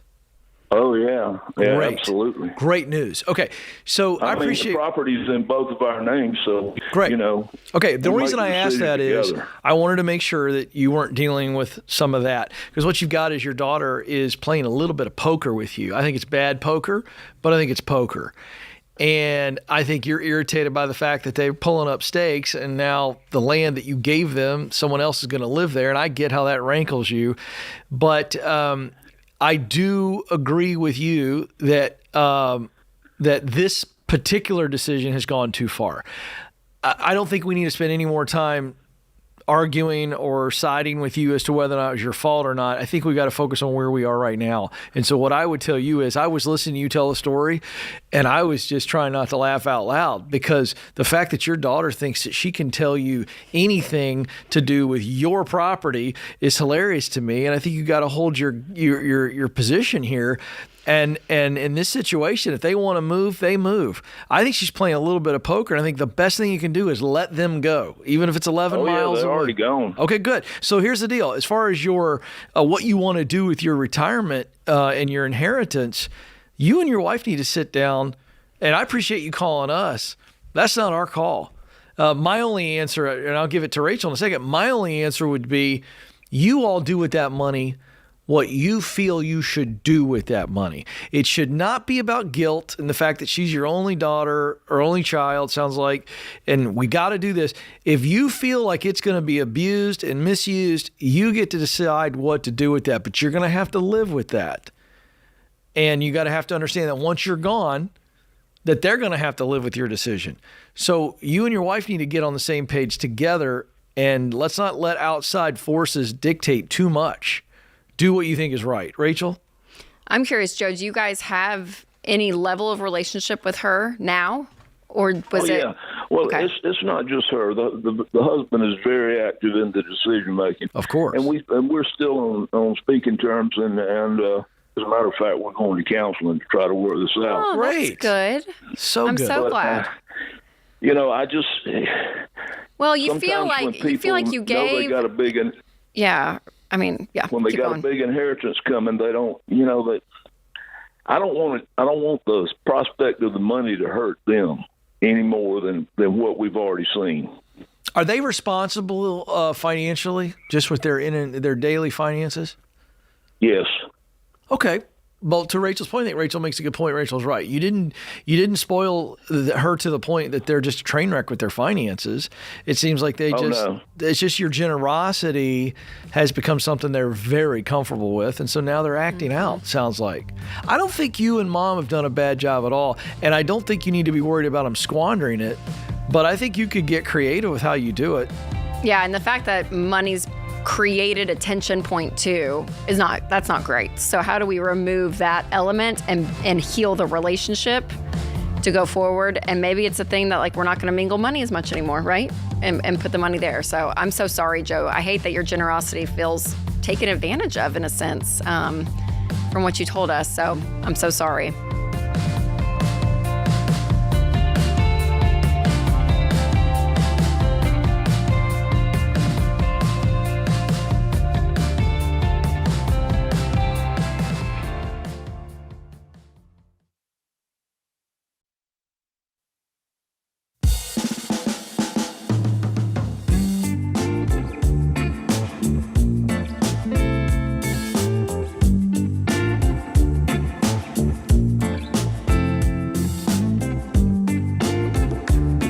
All right, when you're tackling debt or building wealth, one of the things that we can do very easily is we forget about one important step in reaching those goals, and that's insurance. Having the right coverage as opposed to too little or too much can obviously impact how long it takes you to get there. And so skimping on insurance might seem like a good idea when you're saving, but then life gets you and you're really, really regretting, and you can fall back into net without that safety net of insurance. So think of the right insurance as a shield around your loved ones in your wallet.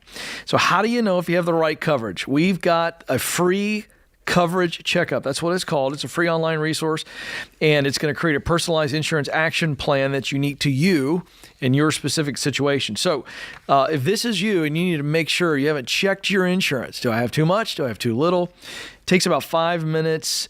RamseySolutions.com/checkup. RamseySolutions.com/checkup. And you can take that information and make some changes in your life. Matthew is up in St. Louis, Missouri. Matthew, how can we help? Hey, so basically my question is, how do I continue to support my family while also trying to get my real estate wholesaling business up and going? Well, I think it's the wrong question. Okay. So I think the question should be, how do I support my family? And let's answer that. And then when we get to a place where we've got a really clear answer on how to support my family, then the second question becomes, how can I now ease into a separate venture of real estate? And I'm not trying to be cute in any way, but I really do think that that's the mindset. And my guess is you'll understand that if we get a little information from you. So when you set it up that way, what is your current plan for making a living? Real estate wholesaling. Right. And how much are you making?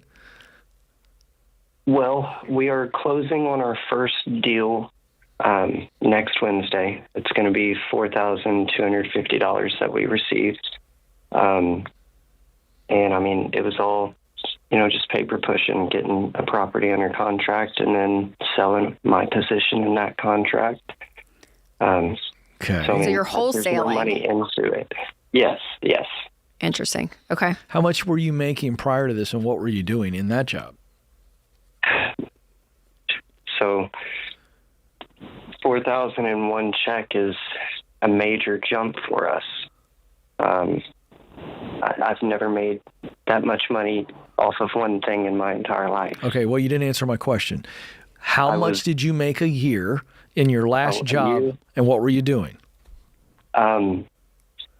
I was a warehouse worker, making minimum wage, and I made like $13 an hour. Okay, that helps me. And so paint the picture for Rachel and I. What's the transition from warehouse worker to this wholesale? Did you quit your warehouse job?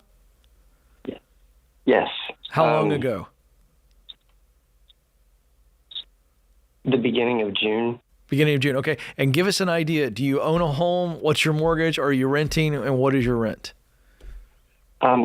We stay with family. We just, we pay for, our portion of the lights and gas and stuff. What do we mean, family? Your parents, her parents? Her parents. My parents have a apartment downstairs. Oh, there she is. And it's kind of like sorry. Hi, I'm Heather. My parents have an apartment downstairs that we kind of rent out, but we pretty much are just paying our part of the utilities. All right. And do we have kids? We have one son. And how old? 8 months. Okay. And Heather, do you work? I don't. Oh, we lost her. She said, I don't. Is that right? Right. Okay. You're home with the baby. Okay. Yes. I do work with him on the business as much as I can. Okay. Having an 8-month-old is hard. Yeah. Do you guys have any debt? We have a car payment. It's $356 a month. How much do you owe on the car total? $6,000? Right. Okay. Yeah. Okay. How long before the next deal? I understand you're going to make $4,000 some dollars in a week or so. When is the next check coming? So I go and look at a property tomorrow. I'm hitting the streets every single day, putting sticky notes out on doors, calling leads. I've got a couple promising leads that I've got to follow up on. We also have other houses under contract that are waiting for buyers. Correct. So it's just a matter of finding a buyer and then closing on the deal. Yeah. My only fear with the wholesale process, it can work if you have a big pipeline, but starting it is tough. And so I get nervous that when there's not a pipeline, you're going to either get desperate in a situation and make a bad call on one of the properties or something without having something else supporting you guys, at least having some money come in. The good thing is your expenses month to month do not sound like a lot. I mean, the fact that you guys don't have rent to pay, but it does make me a little nervous that you guys made this big jump, but yet you're in a position, thankfully, that from a lifestyle perspective, you have a soft landing, if you will. But here's what I would have preferred. I would have preferred that you saved up before you left the warehouse job. I would have preferred that you saved up minimum 6 months of your income and put it in the bank.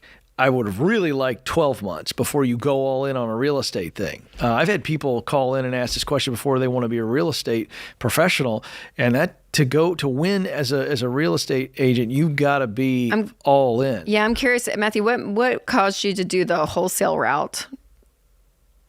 Well, currently we're both in college. We're going for our BSBAs. I'm going for a major in entrepreneurship and corporate innovation. To do what? How old are you guys? 28. Okay. I'd stop college right now. Let me tell you why. You need to be taking all those hours that you're spending on college, and I'm talking to you, Matthew, and you need to be working in the warehouse or even a better job making $20 an hour. I don't care what you're doing, but for this season, like Rachel says, until you get that pipeline built up, I would press pause on college. That particular degree, that's not going to do much for you, to be completely honest. I'm not poo-pooing it. I'm just saying that can press pause. Like, we can go back to that. You got too many balls up in the air right now. You're living with family. You got a little kid. You're trying a whole new business. It's all on you. It's door to door, hustle, hustle, hustle. You have never made any money to speak of.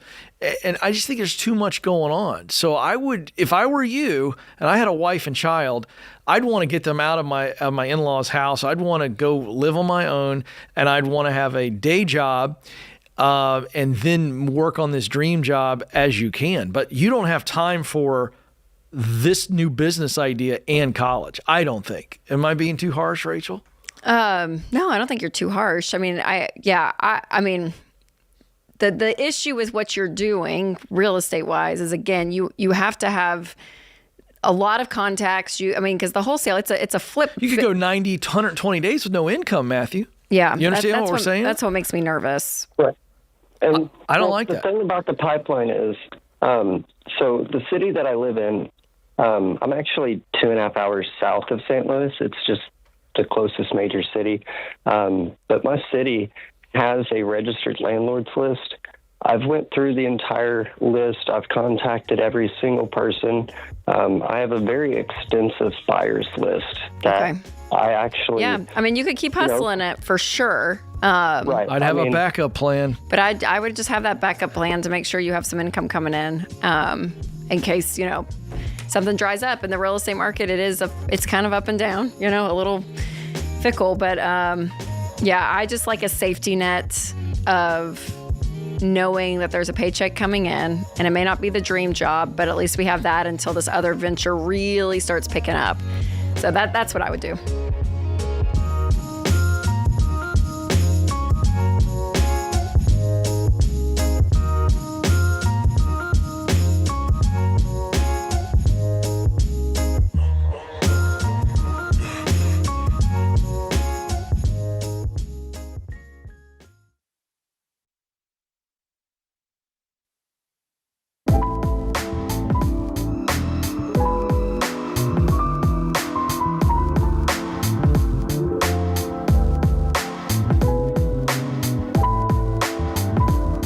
Michael's up next in Seattle, Washington. Michael, how can we help today? Hi. Thank you so much for having me on the show. Sure. So my question is, my grandparents are reaching the last stage of their life, and they're getting their affairs in order, the will and everything like that, and they want to leave the house to both my cousin and I. I don't want to live in the house, but my cousin does. Mm-hmm. I'm wondering, if they leave the house to me in my name, but my cousin lives in it, how will that affect me? I don't want to set myself up for a bad scenario. Yeah, because if he doesn't pay taxes or something, it all goes back to you. I mean, you would be responsible for everything that he does. So I wouldn't do that. I'd have him buy you out. Are you both going to be on the deed? Are they putting both of you? So that's the other thing is, my cousin, she's diabetic, and she might need state assistance with her medication and everything like that. So they want to leave the house just to me, but my cousin wants to live in it. Well, then she just needs to buy it from you. Yeah, well, she's currently 17. Oh. So I don't know if she's going to have the money for that.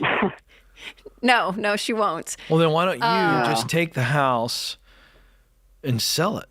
You don't want to live in it, so take it from them and then sell it. Because the 17-year-old thinks she wants to live in it. So it's a conversation with her, Michael. So here's the deal.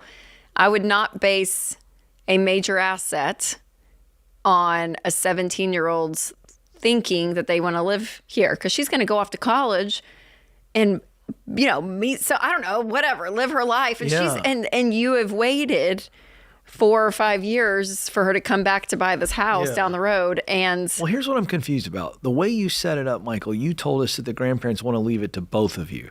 But now what you've told us is they're actually going to put it in your name. So the reason I'm bringing that up is, have they promised her that she gets to live in it? So she told them that she wants to live in it. They haven't really made an exact, a promise, but we both wanted to keep the house in the family because I guess it's just nostalgia. I know it's a bad reason, but Not necessarily. Nostalgia is not a bad reason as long as you manage it well. So that's what I'm trying to understand here is what are the expectations? Because the way you let out, it was they want to leave the house to us. And so I'm getting a strong feeling that she's expecting to live in this because of the way it's been communicated to both of you from the grandparents. Is that true? Mm-hmm. Yeah. All right, now we got it. Okay, the reason I'm bringing that up is, Rachel, that gets to a much stickier situation now. Is the house paid for, Michael? The house is fully paid for, yes. Oh, so the only thing you would have to take care of is upkeep and utilities. Yes, and I discussed this with my cousin that I wouldn't have an issue with her living here as long as she was able to keep up on the property. It's about an acre, and it's a 3-story house, though. It's a lot of cleaning and a lot of maintenance, and I don't think she understands really the upkeep cost of an older house like this. So then that's on you. She's 17. It would be on me. How old are you? Yeah, 21. All right. Both of your frontal lobes aren't even done developing. And I'm not saying that in an unkind way, but you're going to have to over-explain this to a 17-year-old. No, she doesn't it's not. get it. That's a curse. Like, you do not need to. No, a 17-year-old, even when she doesn't. Well, I'm with you. Yeah, but I'm just telling him. I'm addressing what he just said. We have a communication problem. She doesn't get what it's going to take care of a 3-story, 1-acre deal. You mentioned the fact that she's got diabetes. You didn't do that just to throw it out there. That means she's got some health complications with that. So that adds to this deal. So her being 17, physical issues. I'm with Rachel. This is a no-go, and you're going to have to break her heart. And you're going to maybe have to sit down with Grandma and Grandpa and have them help communicate because it's unfair this. for you to hold all this weight and responsibility and holding out on something for a 17-year-old to make a decision later. Where are your parents in all of this? Where are her parents? Yes, and yours. My parents, I guess they don't really know much about this scenario. They're separated and they live very far away from each other. And her parents, they don't want the house. They think it's too much house, and they have no issue with her having the house, but I don't think they understand all the responsibility that goes into managing this much property either. No, you got some checked out parents on both sides. So Rachel's right. Yeah. I think this is a curse. So Rachel, how do you handle this? You sit down, put yourself in his position. You're going to go talk to the grandparents. What are you saying?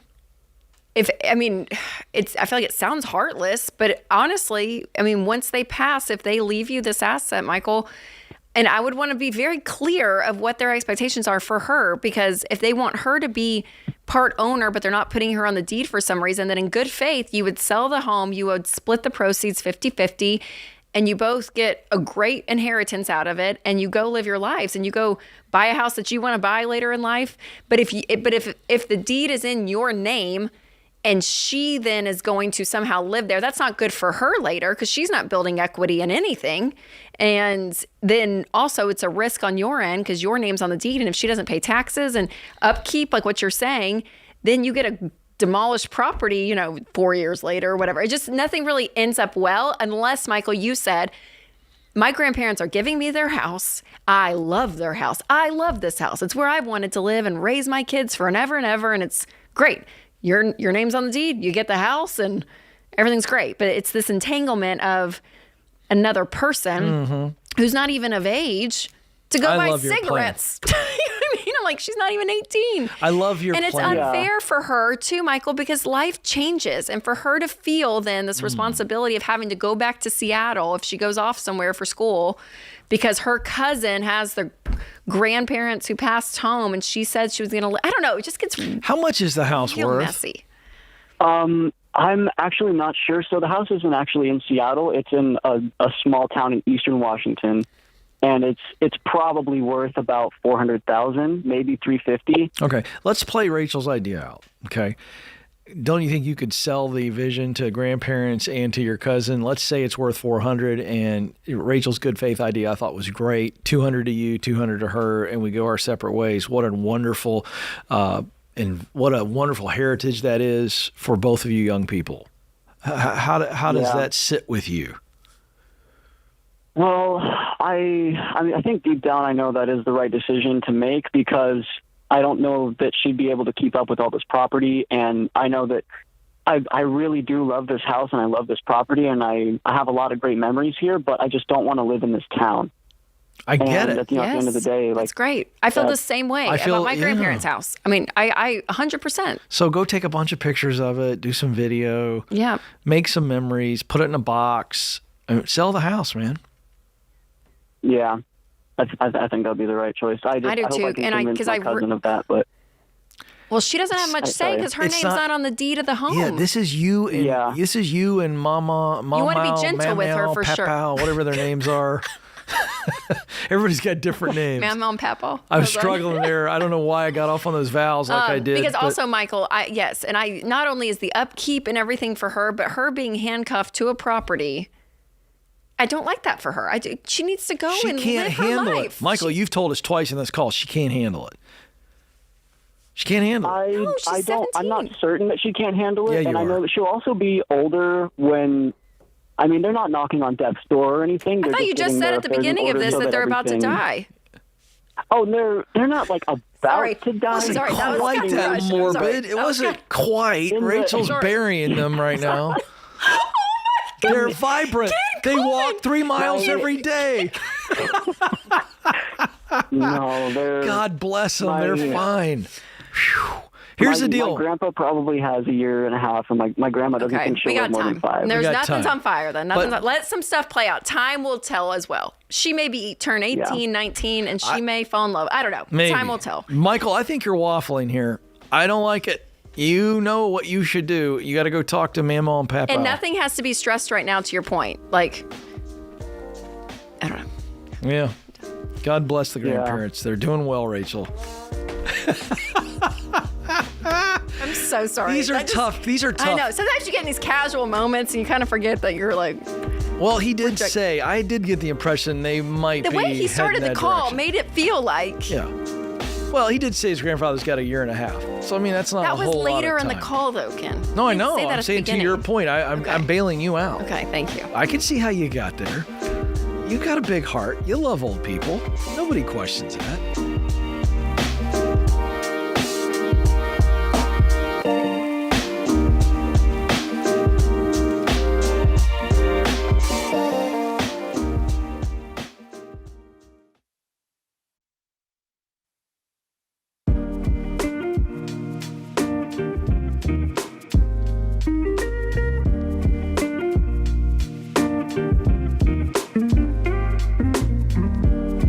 Our scripture of the day comes from Ecclesiastes 5, verse 5.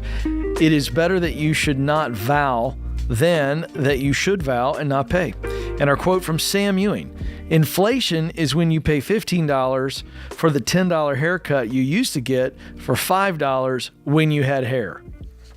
So there you go. There's a little mental gymnastics there. Felt like we should have saved that one for when Dave was here. But, I, on the other hand, got quite the frock up here, or as the kids call it, lettuce. Have you heard this? What? Yeah. No. So I play pickleball every Wednesday night, and there's a bunch of 20-something guys in this, and I wear a headband. Yeah, you do. For functionality. I love it. Because this stuff right here gets wet and floppy and gets in my eyes. And so I'll walk out, and they're always saying stuff like, oh, look at the lettuce. Oh, that guy. Yeah. I know. I kind of like it's all this Gen Z verbiage. I know. I'm trying my best. I can't keep up with it. I can't either. I ask my kids to do something, they'll go, bet. Have you heard that one? No. Yeah. Like, hey, son, can you do this? Bet.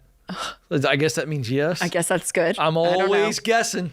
I don't know. I said chuggy the other day in a meeting. Don't even know what that means. And all the Gen Z girls were like, that's out. And I was like, oh. Hey, wait a second. Let's pause for just a second. What is chuggy? I learned this word, and apparently it's dunzo. It's like something that used to be cool, like 10, 15 years ago, and it's not anymore. So it's like fashion or something, and you see someone, you're like, it's kind of chuggy. Like, and so you used it. And then I used it thinking I was like part of the girls. They all looked and they're like, yeah, Rachel, and apparently chuggy is chuggy. Yeah, that's it. So I'm catching on, James. I still got a little bit left in the dad brain. All right. Chad is up in Ann Arbor, Michigan. Chad, how can we help? Hey, guys. Thanks for taking the call. Sure. So I have a debt question for you guys. My wife and I have about $180,000 in debt right now, and we are trying to figure out the best approach and what to tackle first in order to get this paid down as soon as possible. What's the 180?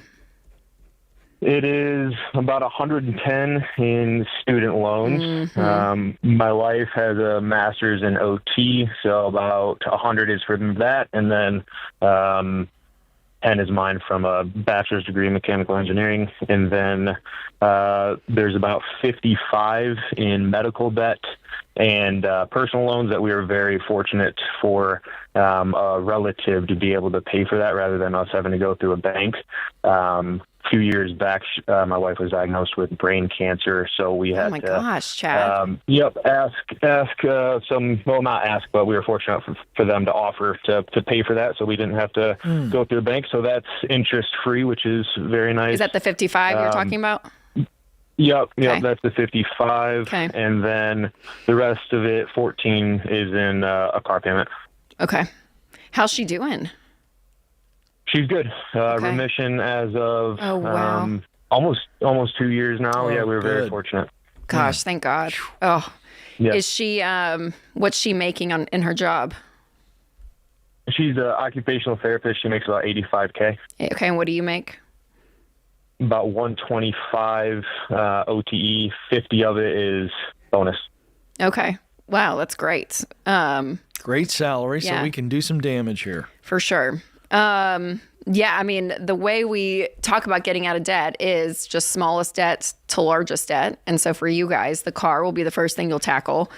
And it's regardless of interest rates. And so even though the 55 is interest free and interest is starting to kick in on the student loans, I know soon. But I would still keep that in the middle. So I would just, I would pay off the car. How much margin do you guys have a month if you were to do a really strict budget and lived on nothing? If we do a really strict budget right now, the way that I have it broken down is without the bonuses, we're planning on throwing every single dollar of that comes in over the next few years into it. So without that, we bring in about $8,200. I'm putting 15% into my 401k. I would assume that you guys would probably say to back pause that off. Yep, pause that. Mm-hmm. Okay, so we'll back that off. Total after tax is about $8,200 a month. After all of our expenses, we're currently paying $500 to the relative, $500 to the car, and then after that we've got about $3,400. So okay, how much would be in that retirement if you were to plug that back in? If that was back in your paycheck, how much extra would that be a month? I think it's around 50, something like that. How much you broke up? About $450. $450. Okay, that's amazing. So you guys will have close to $4,000 yes. per month to throw at this debt. And that's not including they're putting $500 towards the medical debt to family. So if you were to do it the way we teach, which is everything goes at the car. Yeah, you could now ask you're them. actually about 14 in savings. Oh. Hello. Well, that's Tell him great. what we do with that. Well, what would we do, Ken? We pay that off. So we take $13,000 out of that because we teach the baby steps. Are you familiar with baby step 1, which is $1,000 in savings for an emergency? So if you've got, it's going to scare y'all to death. but if you've got 14, here's how we teach it. You take 13 tonight, okay, and you pay it towards the car. And that's going to leave you with $1,000 left on the car. And then the next month, you're not going to pay the family $500. You're going to take. You'll ask, because we do say pay minimum payments on everything, but since it's just the family, I don't know if that's I don't know if that $500 is covering their. If it's their minimum requirement. Was it their cash, or did they take a loan in their name? No, it was their cash. Okay. They were able to stack up some money throughout their lifetime. Well, and if you we're pay, in a good spot to help us. Gotcha. Well, yeah. I mean, you'll pay off the car, you guys. I mean, in the next month, the car's gone. Yeah, for sure. So that's done, and then be working out towards that medical debt, and then I mean, within, 12 months or so, you got 14 months, you'll have that paid off. Which is incredible. And then another probably 2 years on that student loan. And do you guys have kids? No, but that's something that we're wanting to get our finances in order here before that. Okay. We definitely do. We definitely want to buy a house and everything, but don't wait on kids for this. If you guys want kids, go ahead and have kids. People have kids all the time while they do baby step 2. Or my wife will love to hear that. Yeah, I mean, people, George Camel, I always laugh because he's always the one. George is always like, I mean, it's just really nice when you don't have any debt, no kid. And I'm like, but also, you look 10 years down the road, you're like, I wish we had started early. You know, so well, George doesn't even buy himself anything nice. So, I know. He's very cheap. So people have other opinions, but I would always say, get married, have kids, live your life, and then bring your money journey along with that. So I'll throw that out there, but you guys decide that. But yeah, I mean, I would make it a goal, Chad, to be really aggressive, but in 3 years, see if you guys can pay this off. And if I'm asking if you guys have kids, because you don't right now, so I would be working both of you overtime, because you could take this 3 years down to easily 2.5, 2 years and 3 months. I mean, and then maybe you get a raise too in the midst of all of this. I mean, you could really be aggressive on this. What's the car payment? Car payment's $370, but we've been paying $500 on it. I know, but I'm getting my point is you're getting a raise on that too. So you're just going to roll that in. Oh, that's true. Yeah. You know, so I'm just telling you, you've got well over $4,000. You got a bit over $4,000 of discretionary income, which is not, there's no discretion. It's all going towards the debt. But man, that's a really good sledgehammer. You guys are going to see tremendous momentum. I'm telling you what, when you see that medical debt dip below $20,000, I just got a sense, and I'm making the $20,000 up arbitrarily, but somewhere in there, you guys, because Rachel and I've done enough debt-free screams, somewhere after you've paid the car off and you've made a pretty big chunk on that personal loan on medical, given the circumstances around that, it was scary. You want it out. You're going to feel great. You guys are going to get to experience some severe momentum. It's a fun thing. Yeah, but get that momentum started, Chad, with honestly paying off this car in the next month. And I know it's scary going down to $1,000. And if something happens in the middle of it, if you guys get pregnant, you guys can cash flow any emergency. That's right. You guys have a great income.